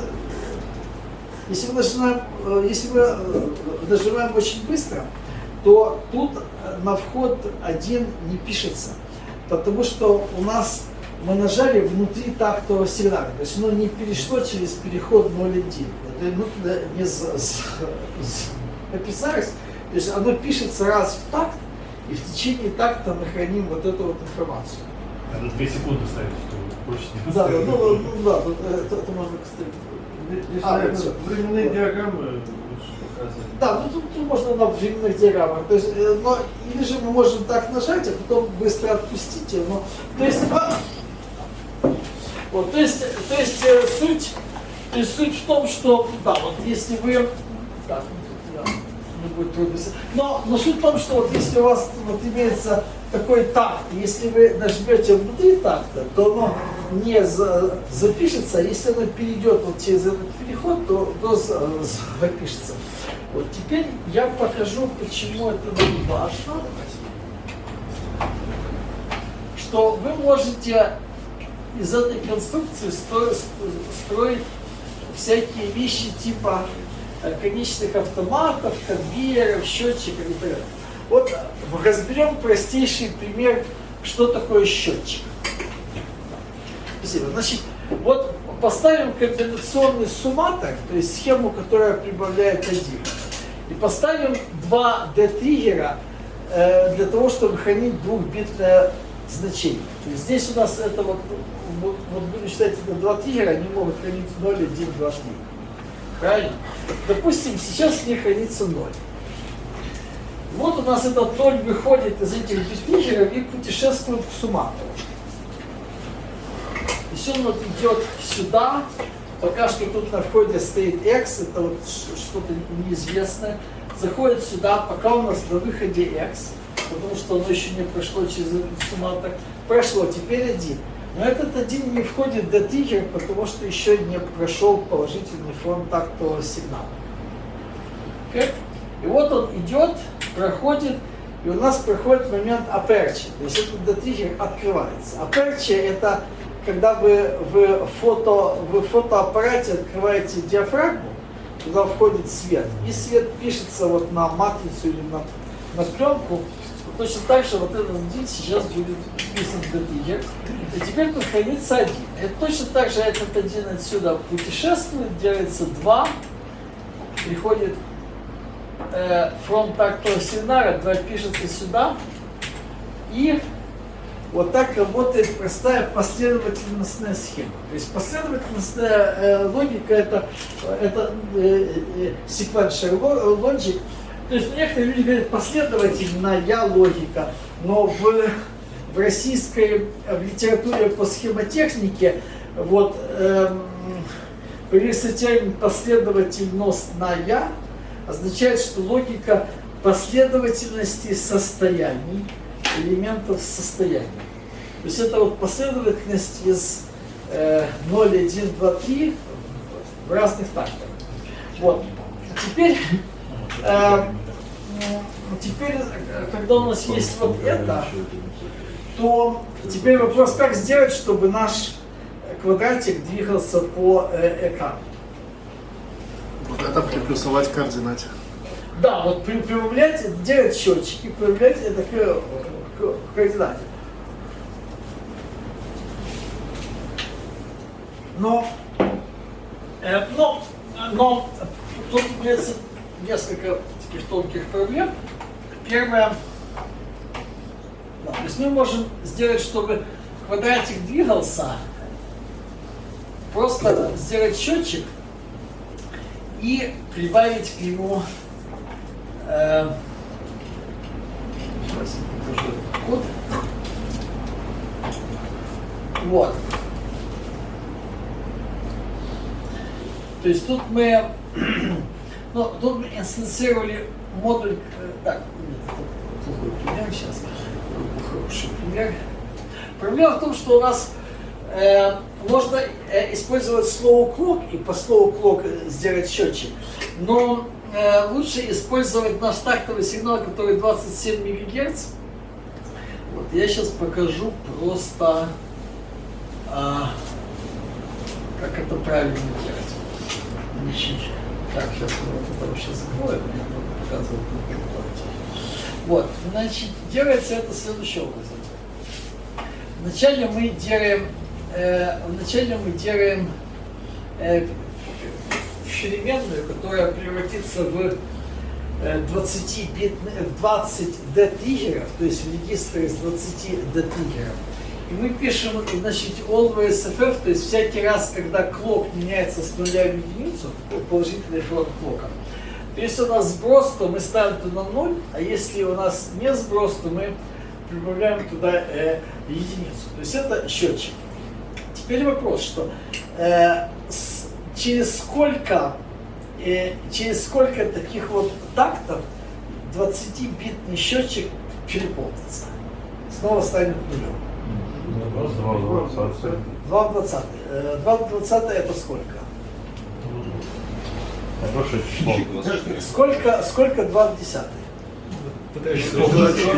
Понятно. Сколько 2 в 20? Миллион. 48. Правильно. Теперь у нас тактовый сигнал 27 МГц. миллионов. Сколько раз счетчик переполнится в секунду? 20 раз, правильно. То есть мы потом берем, и мы используем это в качестве условия для второго счетчика. То есть мы берем и пишем, что если счетчик C1 равен нулю, то мы тогда увеличиваем второй счетчик C2, пока он не доходит до конца экрана. То есть screen width это у нас 480 пикселей. Вот, и мы, то есть мы 27 раз в секунду увеличиваем счетчик, пока он не доходит до конца экрана, а потом ставим его обратно в ноль. Вот. После чего мы пишем что-нибудь типа, пишем, например, если x больше, чем c2, тогда red присвоит 31, то есть red это 5-битное число. И мы тем самым получим вот что-то, как красноту, которая движется через экран. Если мы пишем, ну дальше тут типа нажатие клавиши, тут я делаю всякие штуки движущиеся. Но давайте это комментируем и сделаем просто движущуюся красноту через экран.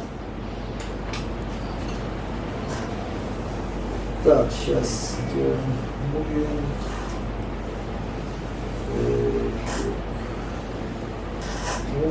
mobile. Сейчас я сделаю просто комментирую все лишние вещи и просто это более чисто найти иллюстрацию. Ну, в общем, таким образом вы можете делать картинки. Теперь, если вы прибавите к этому кнопки, то у вас получится игра.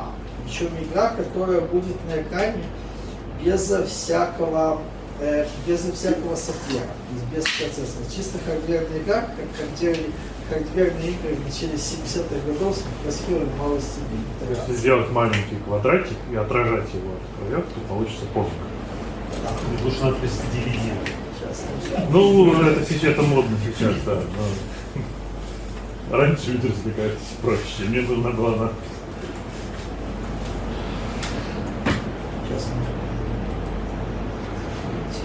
Главное, чтобы ширина и высота были обязательно простые.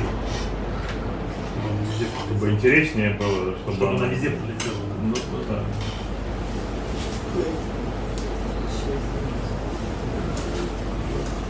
Это должны быть взаимно простые. Мне кажется, да. Иначе она будет... Никогда вообще не думал. Интуитивно кажется. Так, сейчас я за комментарий вещи.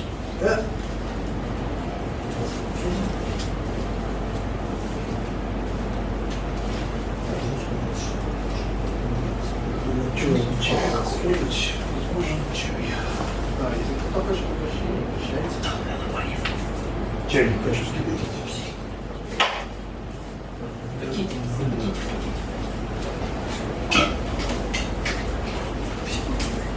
Чувствую внутренний конфликт. С одной стороны, много всего вкусного, а с другой стороны, человек читает, рассказывает и Так, я активно есть в этой ситуации.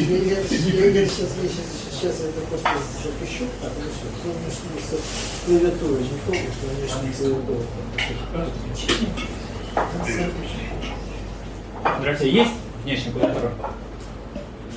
Ну, да, если мы воткнете внешнюю клавиатуру. У меня есть с собой, в принципе, но от нее нету, в смысле, короче, это сложно. Ладно, я могу тут наверху включить, это все равно. Но вот это я без, то есть у меня есть вот это клавиатура. Это точно не то, что нужно готовить. Сейчас я покажу здесь.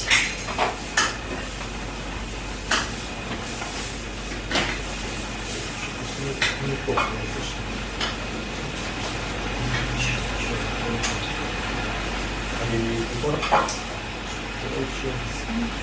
так, сейчас я возьму вещи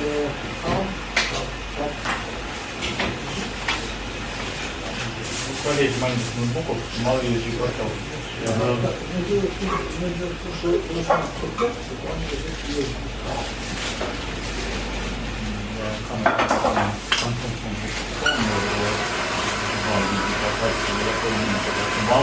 Герой, у меня, в принципе, есть USB, Bluetooth клавиатура, можно попробовать воткнуть. Сейчас. Ставить?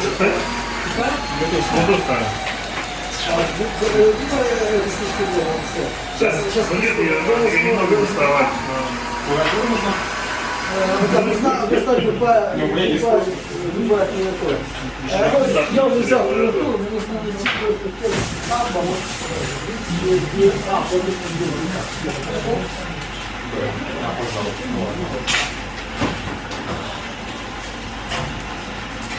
Уже две таких клавиатуры есть. Может, бэкапусная? Я уже все эти проблемы решил. Я сейчас достану хаб, доставлю сюда все, что По-моему, голубчики. А я могу какой-то комплект? Где-то комплект можно? Да, то есть у меня вот есть комплекты, ну, вы их можете купить на Алиэкспресс, то есть я могу вам продать, но мы еще можно использовать в Тбилиси. Я вам пришлю ссылку, где это все можно купить. Вот. Но я планирую есть комплект за $90, но это после этого спаял это и прочее. Но вы можете все эти части купить на Алиэкспрессе за типа 60 с чем-то. Или может быть просто вот это, то есть без сенса это. То есть вот эти компоненты можно купить за типа $42, но это продается за 60, потому что я их спаял. Я могу просто показать фильм, где купить. Я бы вам с большим удовольствием продал, но мне еще можно использовать в Тбилиси. Да можно потом на чат. Да, я могу чат. Звучит как это самое. Как вызов. Я говорю, потом разгонись, все надо. Они продаются на Алиэкспрессе. Нет, а делать в виде комплекта вам нужно купить отдельно плату и отдельные канчики, и отдельно вот это вот интерфейс.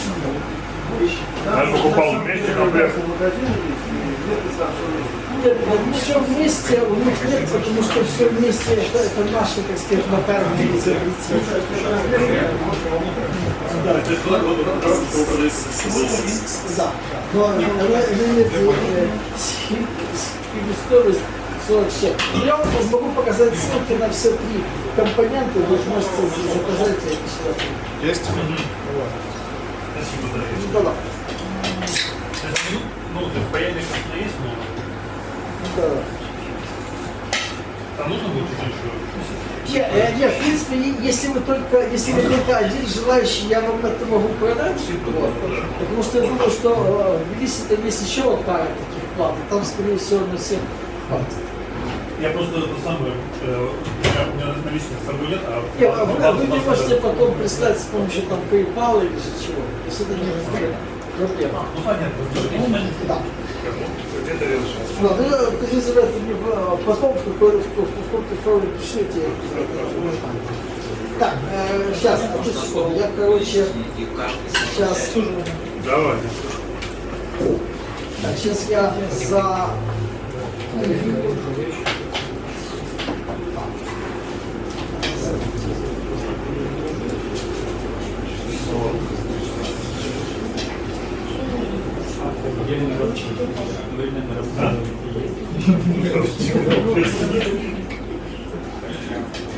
Практическая часть.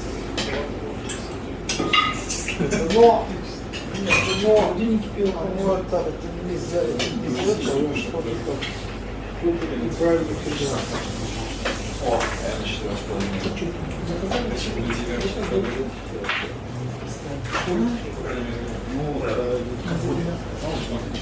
А как вот этих ПГА, которые определяют мощность, но кроме частоты. Но это количество ячеек. Как емкость. Вот, да, емкость. То есть это вот 9000 ячеек. В каждой ячейке 1 или 2 вот это вот lookup table. Вот, и они есть самых разных размеров. То есть вот это вот Tengama 9K, она достаточно, чтобы делать ее простые процессоры. Сейчас Там, Когда мы- на самом деле у него все есть, там встроенный память. да, есть еще встроенная память там. Какие есть модули? Ну, там, умножители, количество умножителей погашенных, есть То есть это дополнительно ко всем вот этим вот, у нас у коптей было вот эти. ну, там бывает еще, значит, это красный прием передач, это уже конкретных приложений. Это что-то просто подключая разные вещи. Где там нано расформлено вообще для такой, для хобби через край. Там памяти 12. Ну, кстати, я сам пример могу показать, что на ней на самом деле можно сделать. Я тоже примерно второго показать. Можем потом, давай после того, как это делаем. Да, сейчас. Чтоб я не хочу сейчас перебивать, как сразу, прикольно. Так, значит, да, я вам Ну да, просто халява, что за бесплатно можно сказать, как оплата, но не можно сделать. Что хочешь. слово kiss имеет. Все каким-то образом enable слово еще. Я случайно нажал на какую-то комбинацию, которая у него enable слово для каких-то инвалидов. Так же это быстро задизайн. На компьютере? Кота, звучит от кота.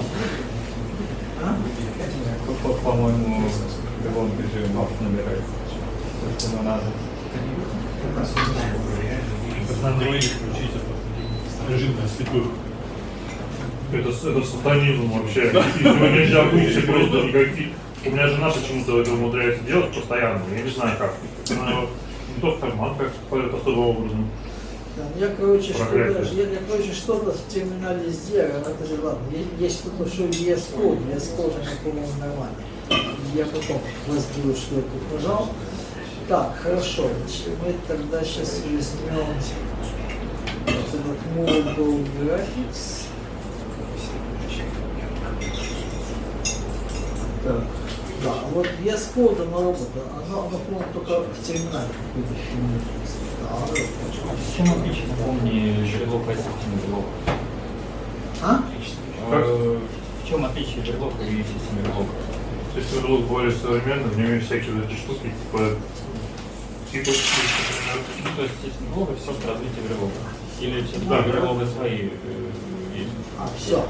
Не, Верлок просто вообще какой-то древний, это 70-е годы. Это Verilog появился в 1985 году, был начали Verilog 95 стандарт, потом Verilog 2001, потом появился систем Verilog, причем я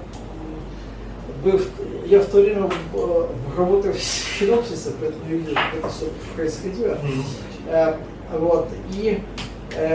Но с 2005 года Verilog слился в один стандарт. То есть если взять, скажем, C и C++, то они до сих пор существуют как отдельные стандарты.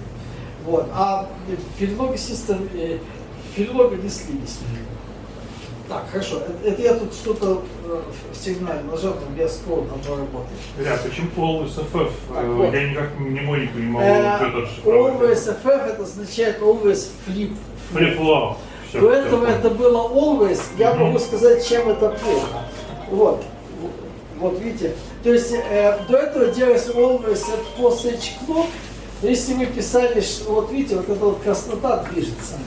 Вот, эта краснота движется, потому что мы просто сделали, что если счетчик, что если x больше, чем счетчик, тогда делать красный. А счетчик мы движем 27 раз в секунду.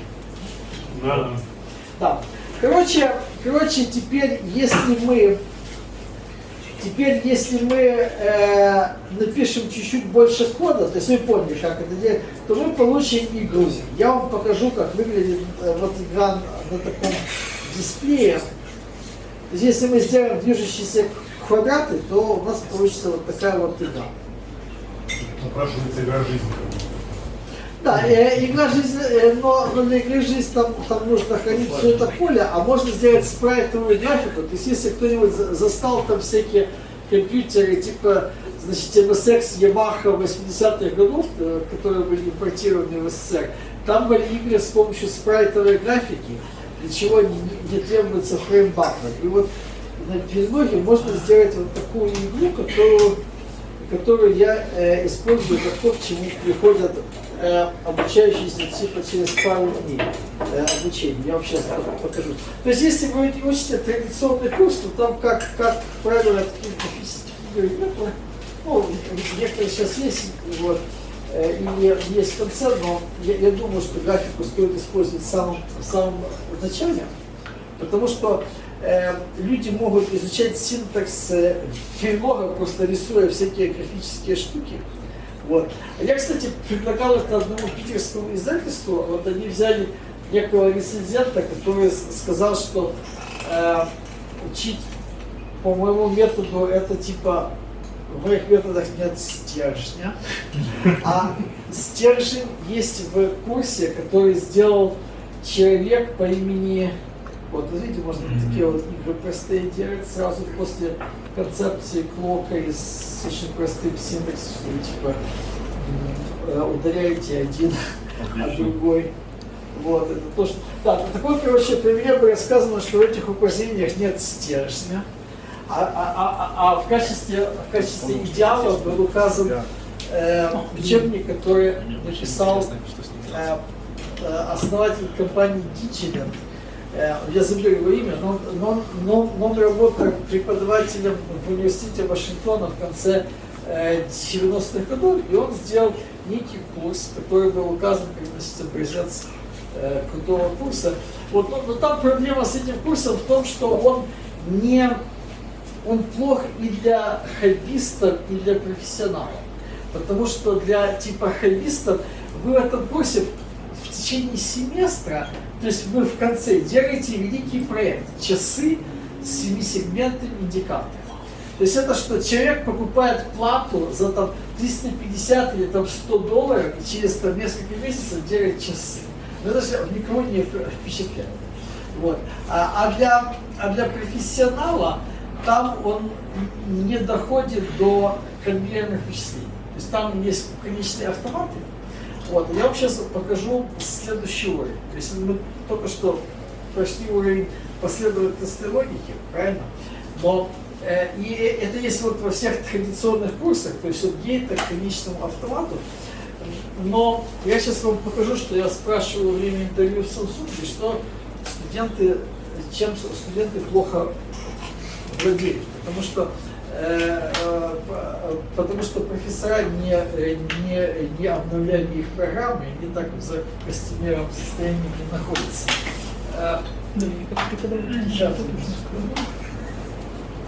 Я вот из своего личного опыта такого, я не учился, ну, в смысле, я учился, но меня не учили этому в университете. Вот. У Verilog есть синтезируемое подмножество.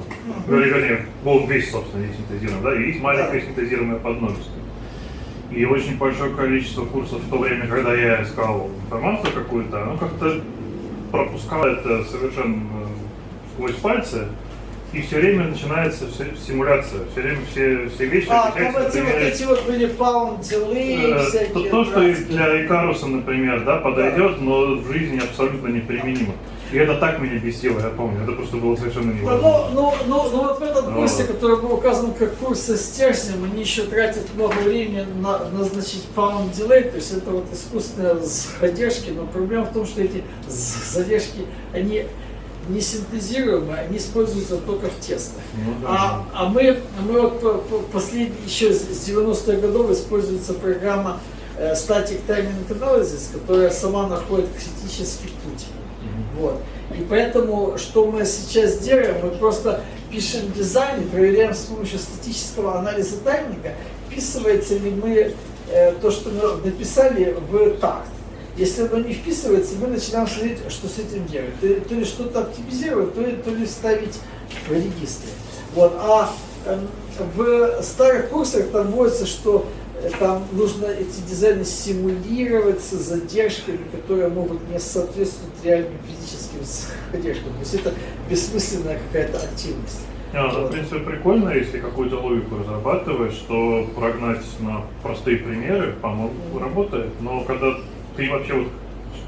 Дело в том, что какая у меня была связь? Мне никто ничего не рассказывал, да? Я просто в это дело сразу окунулся как-то так, типа, дай-ка я сделаю хоть что-нибудь. Вот. Пытаешься разобраться, что это вообще такое. Выглядит как код. Чтобы понять, что это не обычный код, да? Надо сломать себе голову. Нужно сначала сломать голову. Как Да. бы, у многих уже голова я сломана, вообще- все хорошо. Вот. А у меня этого сначала такого не было, да, и приходилось врубаться вообще, что это такое. Да. Ну. Вот. Теперь я вам покажу следующий момент. Да, но я пропущу конечные автоматы, которые вы можете сами, в общем, посмотреть. Я вам сразу приду к тому, что я обнаружил дефект в программах, в том числе американских. Вот. Но прежде всего концепция конвейера. Вот, что если у нас есть какое-то длинное вычисление, так, это нужно выключить.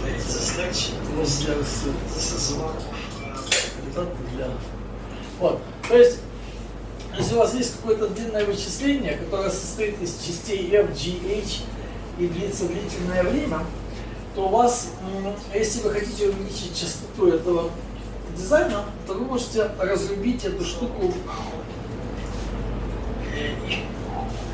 то вы можете поставить между этапами вычисления дедикеры, и вы можете поднять общую частоту всего этого дизайна. Причем, например, вот Пробел просто. да. Вот как вы можете сделать схему, которая конвейерным образом вычисляет n в пятой степени. Вот. Вместо того, чтобы умножать n в одном такте 4 раза, вот, то есть операция умножения, она тяжелая, она имеет длинный propagation delay, и эта схема будет с 4 умножениями, будет работать на очень низкой тактовой частоте. Но вы можете сделать так, что вы можете сделать конвейер, при котором после первого умножения вы ставите регистр, а также храните в другом регистре, то есть несколько дефлип-флопов, то, на что мы умножаем. Вот. И теперь, когда вы пускаете в этот конвейер число, вот, например, число 5, вот вы его сюда пустили, оно сделало первое умножение, сделало запись, и теперь вы можете пускать сразу следующее число, число 3, не дожидаясь, пока мы сделаем все умножение для числа 5. То есть это вот как вот конвейер на заводе, что вы делаете одну операцию, и то есть весь автомобиль собирается за длительное время, но они с конвейера выходят каждые несколько минут. То есть высокая пропускная способность. Но так же самое, что одно действие, чтобы умножить для одного числа, отнимает 4 такта, но вы начинаете следующее умножение для следующего числа, когда предыдущее вот, прошло дальше по конвейеру. Вот. Это такой общий принцип, который сейчас я покажу на более понятном примере. А есть какие-то библиотеки, которые позволяют конвейерные вычисления сделать? Внутри компании есть библиотеки всяких там конвейерных регистров, библиотеки учета транзакций, текущих в конвейере для организации так называемого Credit-Based Control Flow. Это то, что знают во всех электронных компаниях, но не знает практически ни один студент после вуза. Вот, потому что это ввели в учебнике только в последнее время, в один учебник, который был издан в Кембридже, а в учебниках, которые используются там в Стэнфорде, этого все близко. Вот. Но я вам сейчас покажу про это. единственный конвейер, который студенты вообще знают после того, как они проходят все курсы, это процессорный конвейер. То есть они знают там 5-стадийный конвейер процессора, вот, они его знают хорошо. А теперь я вам сейчас покажу, как я мучаю студентов во время интервью. Вещи, которые можно решить из общих соображений. Вопрос звучит так, что, допустим, у нас имеется блок, который вычисляет квадратный корень из числа. Okay? И причем это вычисление делится за 4 такта. То есть вы кладете на вход число x, вот через 4 такта получаете корень из x. И вы можете класть вот такой вот поток данных, то есть n, m, p и так далее, и с сдвигом в 4 такта получать на выходе корень из n, корень из m, корень из p. Допустим, у вас есть этот блок как черный ящик. Okay? Вопрос первый. Как вычислить формулу корень из a плюс корень из b плюс корень из c? Вот. Ну, тут может быть две школы мысли. Одна — это использовать один блок вычисления квадратного корня и его переиспользовать, то есть вычислить корень из a, сохранить, вычислить корень из b, сохранить, вычислить корень из c, сохранить. Но тогда вы не сможете давать данные каждый такт. Вот. А чтобы давать данные каждый такт, вот, вам нужно поставить 3 блока просто параллельно, и тогда 3 числа A, B, C будут входить в этот конвейер, проходить через него за 4 такта, и потом мы их сложим и складируем и, значит, отправим дальше. Okay? Ну, здесь у нас все равно мы в 3 раза увеличиваем. Да, мы безусловно в 3 раза увеличиваем размер. Но если вы хотите высокую пропускную способность, чтобы каждый такт, то это цена, которую нужно платить. Ну, это решение в лоб, я так понимаю. Да, это решение в лоб, но у нас, по сути, другого выхода нет. Если мы хотим использовать только один, то пока мы вычисляем один, второй должен ждать, и тем самым у нас мы уменьшим пропускную способность, у нас будет несколько тактов, можем принимать данные только раз в несколько тактов. Вот. Но вот в этом случае мы просто берем 3 числа, принимаем, засовываем через 4 такта, становится несколько корней из n, еще через такт их сумма, и все. So far, so good. То есть пока они все легко отвечают, а потом я им даю вопрос, который у них вызывает смущение. Как вычислять формулу с зависимостью? Вот. То есть нужно вначале вычесть корень из c, потом прибавить к нему b, потом взять от этого корень и так далее. Вот. И они, короче, рисуют вот такую штуку, но эта штука не работает. Вот. Что делают? Вначале блок вычисляет корень из c, прибавляют b, вычисляют из этого корень, потом прибавляют к этому a, вычисляют из этого корень. Вот как вы думаете, почему оно не работает? А эта формула не раскрывается в какой-то другой? Держать надо входные значения долго, а и b, они должны дожидаться до момента окончания вычисления первого корня, и а должно выйти дождаться. Ну, если мы будем делать так, то мы уменьшим пропускную способность блока. Да. А как это сделать без уменьшения пропускной? То есть как сделать так, что мы вот вложили 3, и через фиксированный сдвиг получили на выходе результат, потом вложили в следующем такте новое. То есть проблема тут в том, что пока мы вычисляем c, вот, когда мы вычислим c, то b, которое нужно к нему прибавить, оно уже с шины ушло, его уже там нет. Вот. На шине появилось там b2, b3, уже b4, а вот этого исходного b1 нет. Поэтому b1 к результату прибавлять нельзя, поскольку мы прибавляем данные просто из другого такта. Вот видите, вот это вот c мы вычислили, а b уже здесь нет. Вот. В общем, короче, я им это говорю. И дальше у студентов начинаются попытки решения. Ну, некоторые это знают сразу, но большинство нет. Значит, первая попытка, что окей, допустим, мы сохраним b в регистре. Вот. Но проблема в том, что если мы сохраним b в регистре, то пока будет вычислено c, это b будет переписано b2, а потом b3. То есть у нас в одном регистре это мы сохранить не сможем. Но, да, кстати, те же самые ошибки делал AI год назад, что и студенты. Почему это я определил? Потому что 1,5 года назад я сделал тест для студентов с подобной задачей, и студенты начали сваливать это на AI и присылать мне решения. Но эти решения не проходили тест. Вот. Поэтому я заодно, видя все вещи, как глючера AI на такого рода задачах 1,5 года назад, но потом и AI до обучили, и год назад оно старое это решать. Вот. И потом оно глючера набило. Да, ну, значит, дальше меня спрашивают, что можем ли мы квадратный корень сделать комбинационным.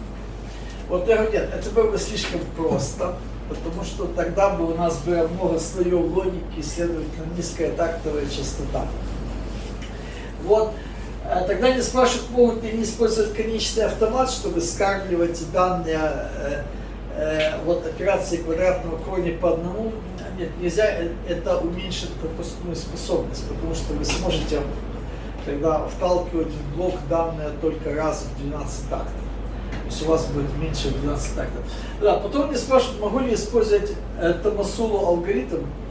Ну, кто вообще знает, что это такое?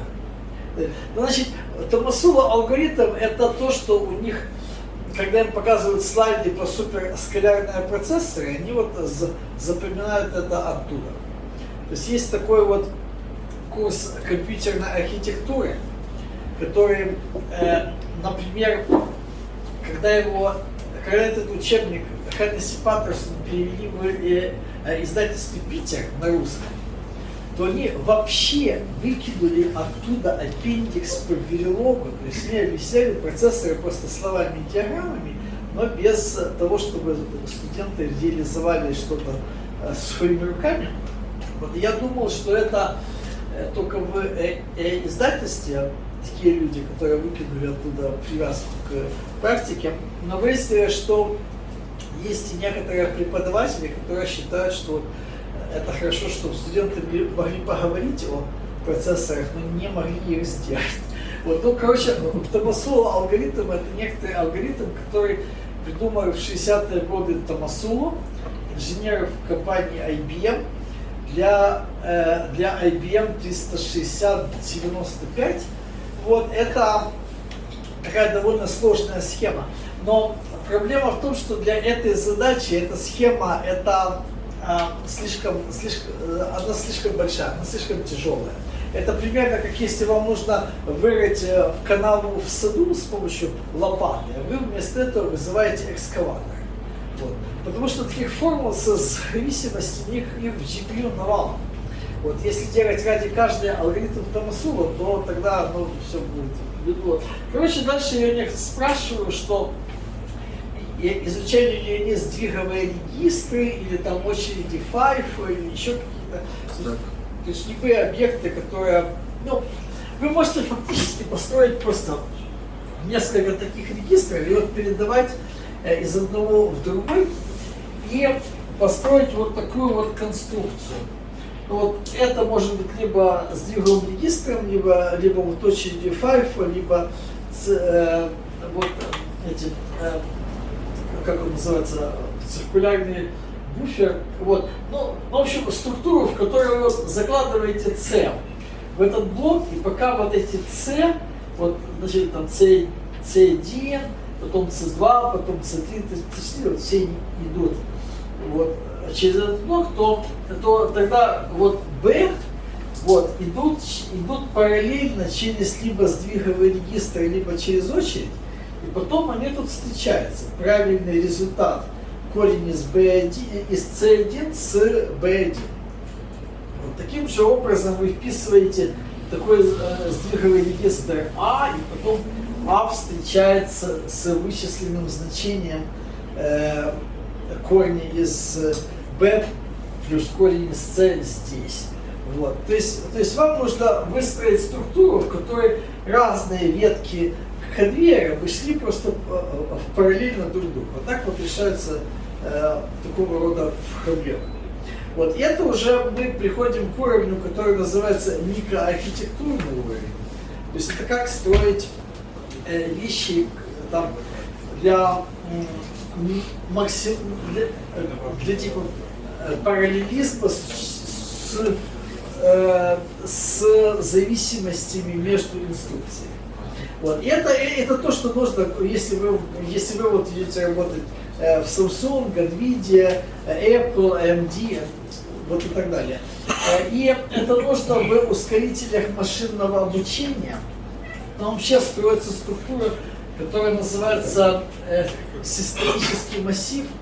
Вот. У меня ее нет в презентации, но это фактически двухмерный конвейер, в котором вы делаете кучу ячеек с плюс умножить, и потом с одной стороны ему даете данные одной матрицы, с другой стороны другую, и оно, значит, умножает матрицу максимально быстро. Вот это вот такая вот микроархитектурная часть этого. Вот теперь вы можете сами поиграться с этим. Да, я видео могу, значит, как минимум одну плату продать просто по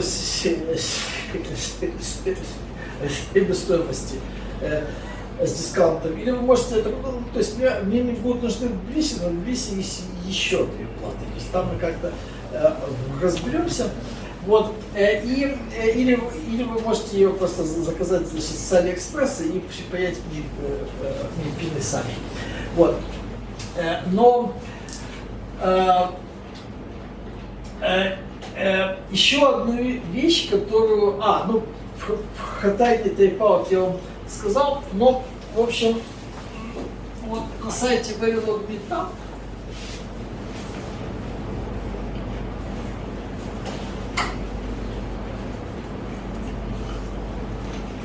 вот есть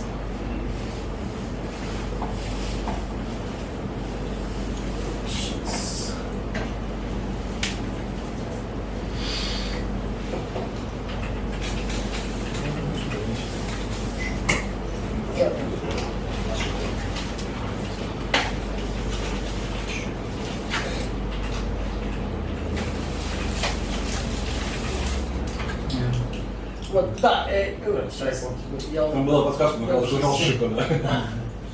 Я вам сейчас все расставлю, так самое.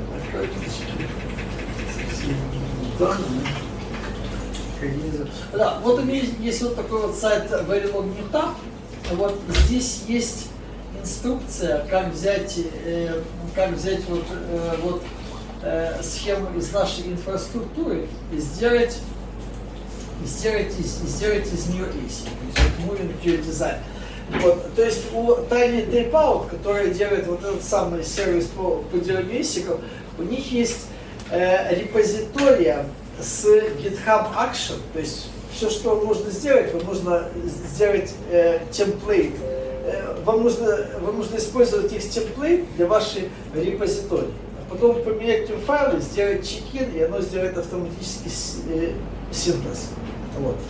Но я сделал вариант этого темплейта, чтобы вы могли разместить примеры из нашей репозитории для FPG и поместить в тайне в Tapeout. То есть тем самым можно сделать ASIC. Вот. И полезность делания ASIC-ов, кстати, было бы очень интересно, если в Грузии еще никто не сделал ASIC с помощью Tiny Tapeout. Скорее всего, кто-нибудь уже сделал. Но если нет, то это был бы первый ASIC в Грузии. Вот. Потому что, знаете, был год назад сделан первый ASIC в Казахстане. Я вот обсуждал, они сделали вместе с китайцами. Я обсуждал сделать первый ASIC в Казахстане еще 10 лет назад. Вот. В то время там был один, значит, энтузиаст интернета вещей, который мне показывал, что он сделал прибор для шахтеров на, значит, урановых шахтах, которые вешаются к шахтеру и следят за тем, что шахтер делает. И он брал там компьютер, говорит, Вот сейчас посмотрим, что сейчас делают шахтеры на шахте. Ага, они вышли из шахты и садятся в автобус, чтобы поехать в столовую на ланч. Вот. И там он там проверяет там датчики, там, если вокруг них какая-то есть утечка газа, там типа. Так вот, он хотел сделать специальный чип для интернета вещей, который бы передавал там, через Wireless протокол, там, LoRa или Zigbee данные на хаб, и на хабе их, значит, обрабатывал как-то интернет. И он хотел это привлечь к этому, значит, россиян, значит, Зеленограда, то есть Микрон и так, ну, и там людей, которые там это. Вот. Но тогда это как-то не срослось, вот, но в прошлом году Нурсултан Кабылкас, это такой в Казахстане, который вот был в Калифорнии, в университете Калифорнии Санта-Крус, защитил диссертацию, поехал обратно в Казахстан, и там он организовал этот проект вместе с китайцами. Вот, то есть они сделали в прошлом году первый ЕСИ в Казахстане. Вот, но вот, если я сейчас агитирую, чтобы сделать первый ЕСИ в Грузии с помощью вот этой вот штуки. Вот. Но это, скорее всего, кто-то уже сделал. Но если не сделал, то это, конечно, будет прикольно. Вот. Теперь, чтобы это сделать, то есть нужно сделать репозиторию, следовать вот этой вот инструкции. Вот. И сейчас я вам покажу, в чем ценность этого для обучения. То есть, во-первых, эта штука показывает вам статический тайминг анализ для ИСИКов, а также сколько разных элементов занимает ваш дизайн. Тут у него полная инструкция. Вот, то есть он говорит, вот сколько у вас, значит, разных этих логических элементов, там OR2, OR4, XOR3, M3, вот. И вот, а потом вы можете увидеть вот как выглядит ваш чип, и вы можете увидеть таблицу со Static Timing Analysis для ASIC. Потому что в FPGA она тоже есть, но она другая. То есть она вам показывает вот критические пути. Причем у них репорт выглядит очень похоже на то, что я вот вижу в Samsung от Synopsys Fusion Compiler. Но чтобы купить Synopsys Fusion Compiler, то нужно либо там компанию платить за подписку. То есть этот тул, он стоил 25 лет назад, типа $80 тысяч лицензии, и на IC компания 300 тысяч. Потом они это перешли на subscription model, так что малая компания платит миллион в год и использует это для нескольких инженеров, а большая платит много. То есть там сделки там 10 миллионов или там 30 между там Intel и Synopsys. Вот. Но вот это вот бесплатный тул, который для студента очень похож на платный. Вот этот репорт, это вот именно то, что видно и для платного тула. То есть это можно использовать в качестве прокси для тренировки студентов, которые потом работают в больших электронных компаниях. Это вот в чем полезность этого Tiny Tape. Вот. Ну и потом вы можете пойти вот в репозиторий, я сейчас покажу, да, но там нужно к этой плате, которую они присылают за 350 евро или за 300 евро, присоединить еще вот такую штуку, которую я, к сожалению, забыл привезти в Грузию, хотя это стоило бы сделать. Но я их заказал, вот этих вот компонентов, там 100 штук, стремится к VGA, Я так понимаю, можно самому сделать. Да, ее можно сделать сам. Да. Вот. В общем, так, это своя плата. Вот. В общем, я проверил вчера, что репозиторий работает. То есть, если вы пойдете в GitHub и инстанцируете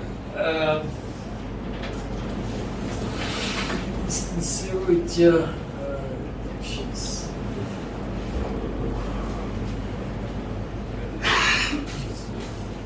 Это можно сделать без сайта. Сейчас Сейчас я просто пойду в...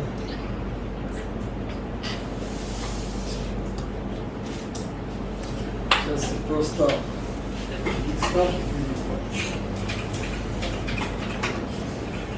Я просто хочу показать там красивую вещь.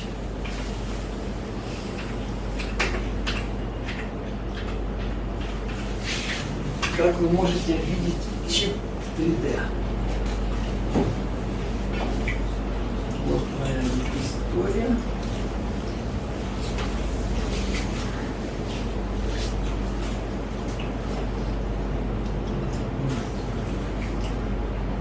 Так, вот. Если вы идете в Actions, и вы смотрите на Action вот GTS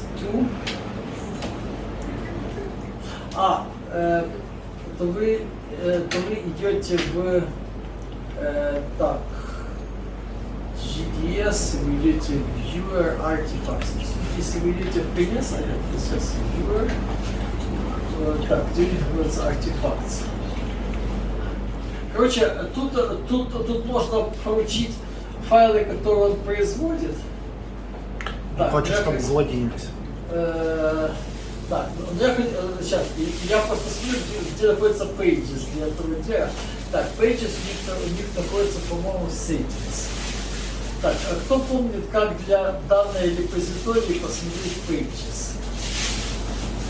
Так, Users. Так, сейчас, конечно, сделать сами. В общем, если тут открыть страницы этого дела, то можно посмотреть Viewer. Так, сейчас.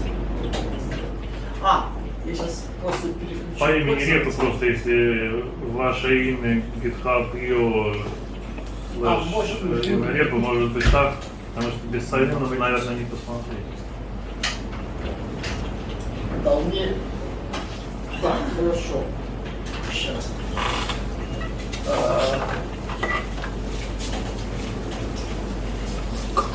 Еще раз, что-то нужно ввести?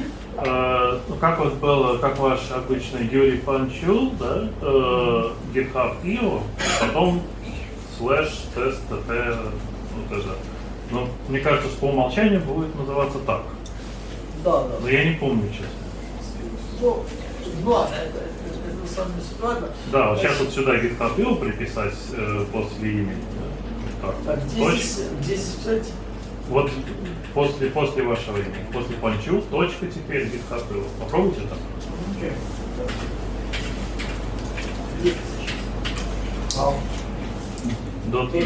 Точка .io, вот так. Да, пробел, только пробел уберите, оба пробела. Да. Вот может быть так. О, попали. правильно. Смотрите. Хакеры. Видите, вы можете вот так вот взять вот эту вот штуку, смотрите, как круто, и вы можете смотреть везде вот этого чипа. Это просто как кино 84-го. Да. Хакеры. Хакеры это 90. Юрий, а вот вопрос такой, вот, да, там, к Асику грузинскому. Там вообще какие объемы вот, могут они изготовить? Да. Я вам сейчас покажу, что я сделал. Вот это икра туда влазит в два тайла. То есть у них один тайл за $50, это 1000 стандартных ячеек. Вот. То есть в два тайла у меня влезло под множество RISC-5 процессоров, то есть типа на 12 инструкций. То есть вы можете там за небольшие деньги вместить либо в небольшой процессор, либо что-то для обработки звука. Вот. Я вам сейчас покажу другой пример, как типа обрабатывать звук с микрофона. Вот. Вот где-то вот в таком духе. Просто я вот недавно закончил проект NPU, вот, и он туда, суть по всему, не влезет, потому что там объем у него гораздо больше. Да, NPU. Ну ладно. Ну да, ну тут стоит сделать такой прикольный проектик. Да, еще одна вещь, которая есть в Либерах, я сейчас буду показывать, да, альтернативный платье. У нас есть пример для, значит, распознавания звука с микрофона. Причем для этого не требуется никакого DSP. Мы просто берем с микрофона уровень. Вот, и звук образует синусоиду. И когда синусоида пересекает 0, то мы начинаем считать счетчиком, пока она не пересечет 0 снова, определяем период звукового сигнала и ноту. Вот, а потом с помощью конечного автомата можно определить песню. Вот, это такой простой способ работы со звуком, который не требует фойе преобразования и DSP в математике. Это вот тоже такая идея для таких простых. Это очень старый. Да. Вот это я могу его просто показать здесь, то есть это на филологии пишется там довольно просто. Вот и мы это используем как часть, значит, таких вот образовательных проектов. Вот. Хорошо, ну, в общем, это мое, так сказать, основное изложение. То есть я могу еще рассказать там про риск процессора, потому что мы сейчас делаем инфраструктуру, в которой там встроили уже сделали подмножество RISC-V, одно ядро, потом встроили одно RISC-V микроконтроллер, потом еще встраиваем RISC-V ядро, которое сделали в МИЭТе в Зеленограде, и встраиваем Pico RV32. Вот. То есть, если кто-нибудь интересуется RISC-V ядрами, то можно обсудить эту тему. Вот, или какие-нибудь вопросы, но вы сейчас можете взять эти планы и с ними поиграться. То есть, да. Если кто-нибудь хочет поучаствовать в делании первого грузинского исика и коммитника, то я могу плату оставить просто бесплатно. Вот, если кто-то хочет, значит, в Тбилиси этим пара человек сейчас занят. Но это можно сделать несколько первых грузинских исиков. Сразу вопрос. Можно? Вопрос. Насколько реально уместить туда логику ASIC майнера? Ну, это зависит, ну как... Логику можно. Логику можно, но будет ли этот ASIC майнер эффективен? Типа как энергоэффективен и не будет ли он слишком дорогой? А это второй вопрос. То есть на FPGA мы можем отладить, потом уже кристаллить. Можно, конечно. Так, и второй вопрос. Чем больше логических юнитов мы используем, тем больше у нас возрастает энергопотребление, правильно? Да. И чем меньше тех процессов мы используем, соответственно, тем больше мы можем увеличить частоту за счет того, что меньшее время нужно на зарядку базы транзисторов, правильно? Это не совсем так. Это на самом деле хитрая тема, потому что энергопотребление, оно имеет два компонента. Одна статическая, другая динамическая. Статическая – это то, что микросхема потребляет всегда. То есть вне зависимости от того, что сейчас с ней происходит. И это пропорционально площади. А вот динамическая, она пропорциональна переключению. Вот, поэтому она зависит не только от частоты, вот и переключение. То есть с высокой тактовой частотой у вас тратится больше памяти.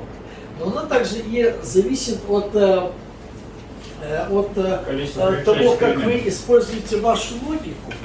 Поэтому, если вы хотите это минимизировать, вам нужно делать массу разных трюков.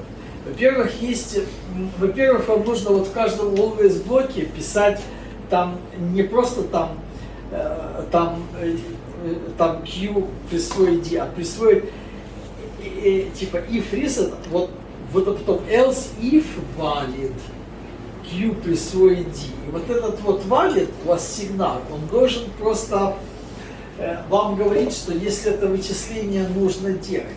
Вот. И синтезис tool, он умный, и он превращает эту конструкцию в отключение клока.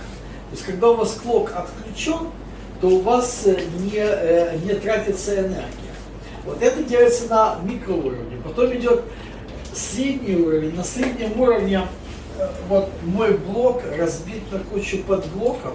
И я знаю, что если вычисление делать только один подблок, то для него нужно включать клок только когда в нем идут вычисления. И для этого и вот тут возникают те самые дезащелки, которые я говорю, что не нужно изучать начинающие. Потому что если будут начинать изучающие, начинающие там, всякие дурацкие идеи, но когда человек уже изучил обычный дизайн с одним клоком, тогда можно сделать вот. Можно в вашем блоке построить логику, которая говорит, когда блок занят. Например, когда в блоке есть транзакции, или он видит какой-то новый тоken. То есть из него выходит сигнал busy, он идет к штуке, которая называется clock gator, где стоит эта защелка. И эта штука включает или выключает клок. Поэтому в реальном промышленном блоке у вас клок идет не все время, а у вас идет так ничего, потом клок включается и отрабатывает, пока вы что-то делаете, а потом выключается снова. Выходя из туалета, выключаем свет. Да.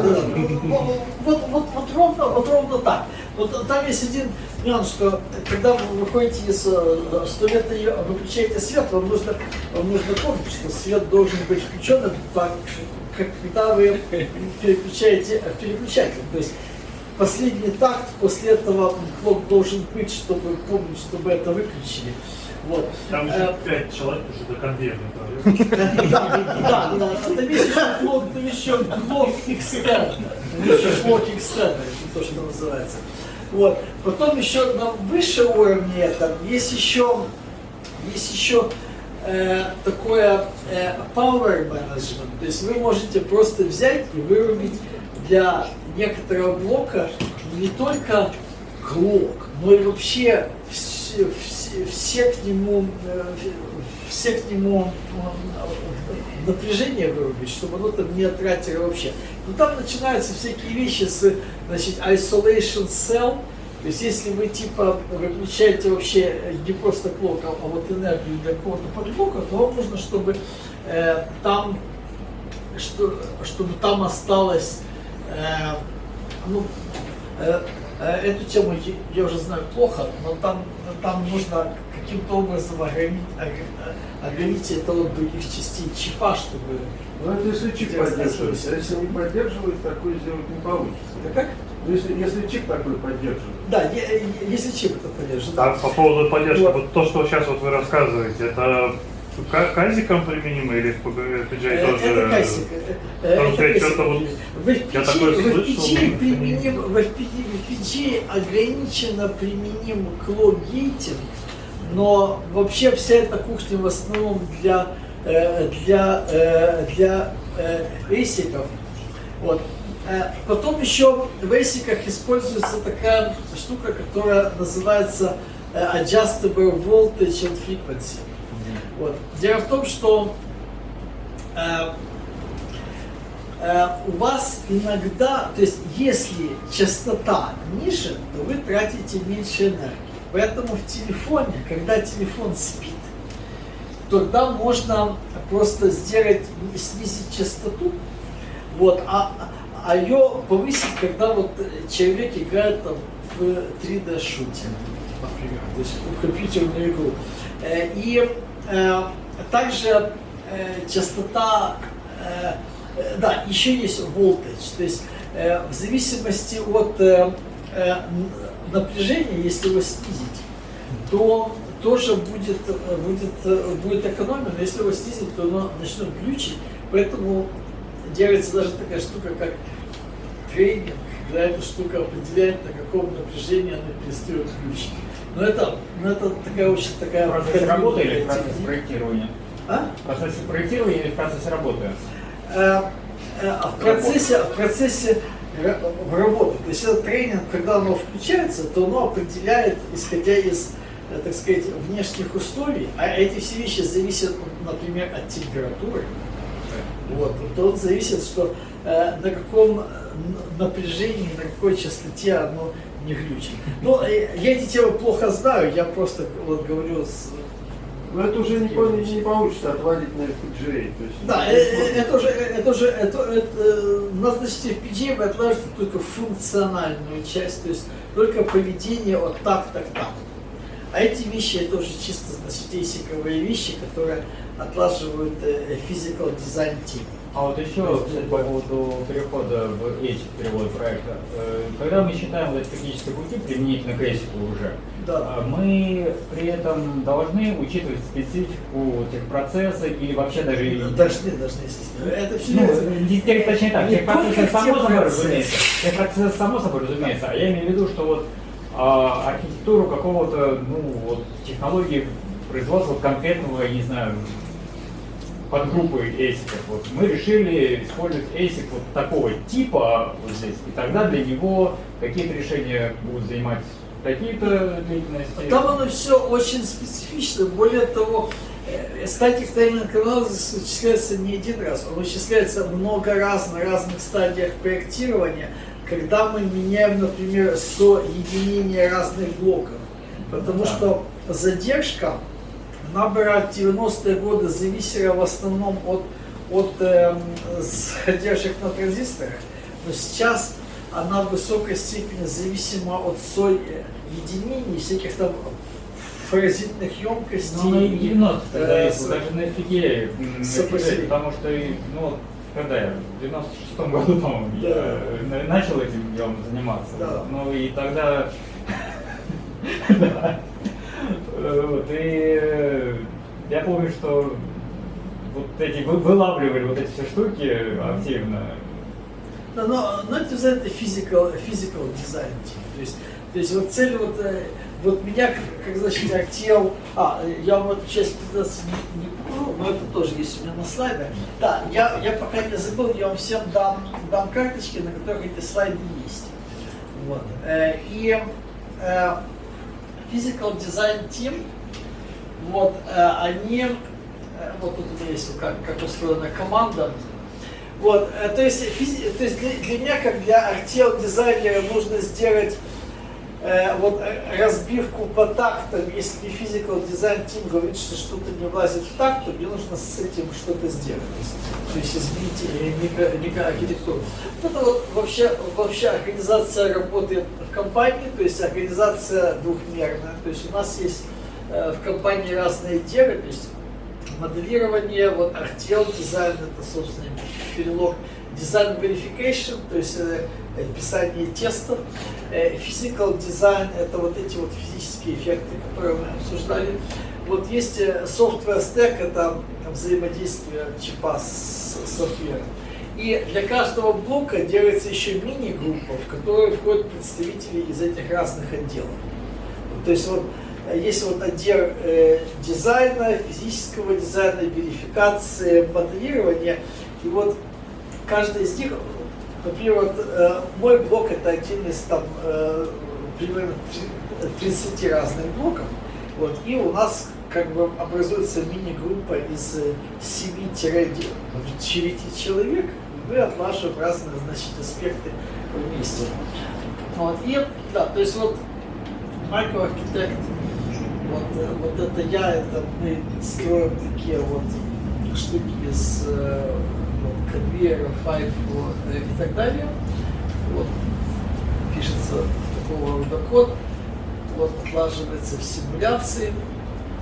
Вот теперь, то есть в начале архитектурная группа присылает функциональную спецификацию, то есть то, что блок должен делать на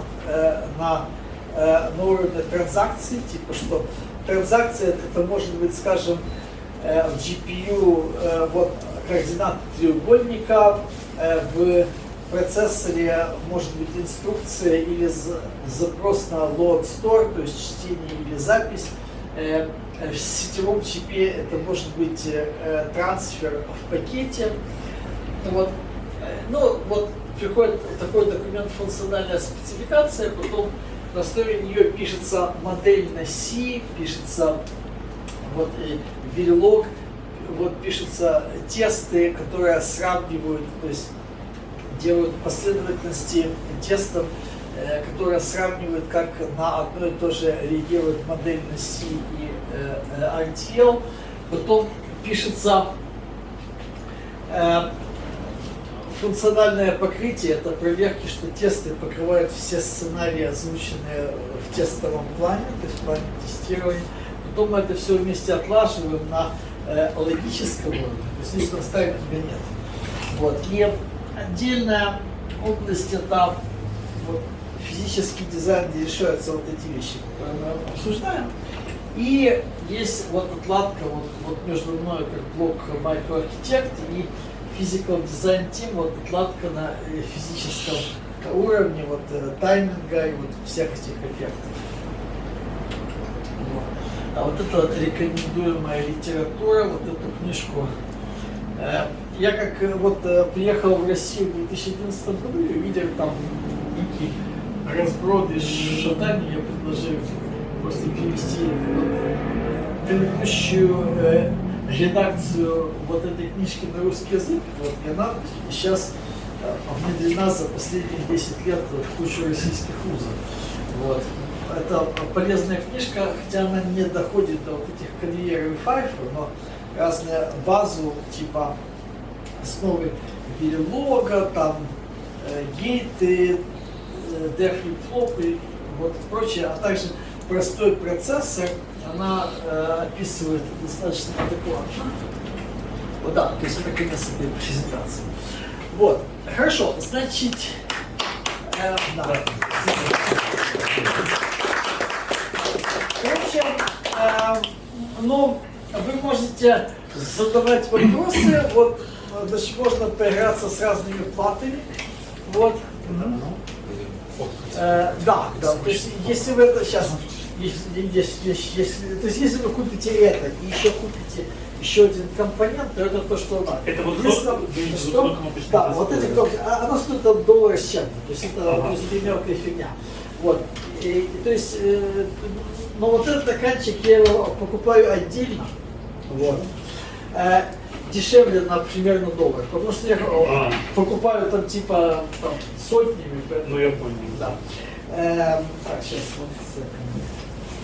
Так, я предлагаю сделать 15-минутный перерыв, чтобы всем встать, размяться после 2,5-часового дня. Слушай, я побегу уже, тайминг пришел. Давайте я всем сейчас раздам карточки, чтобы у всех были эта презентация, координаты там и все прочее. Вот. Значит, да, хорошо. Вам, да, давайте все вместе сфоткаемся. Да, сфоткаться нужно обязательно.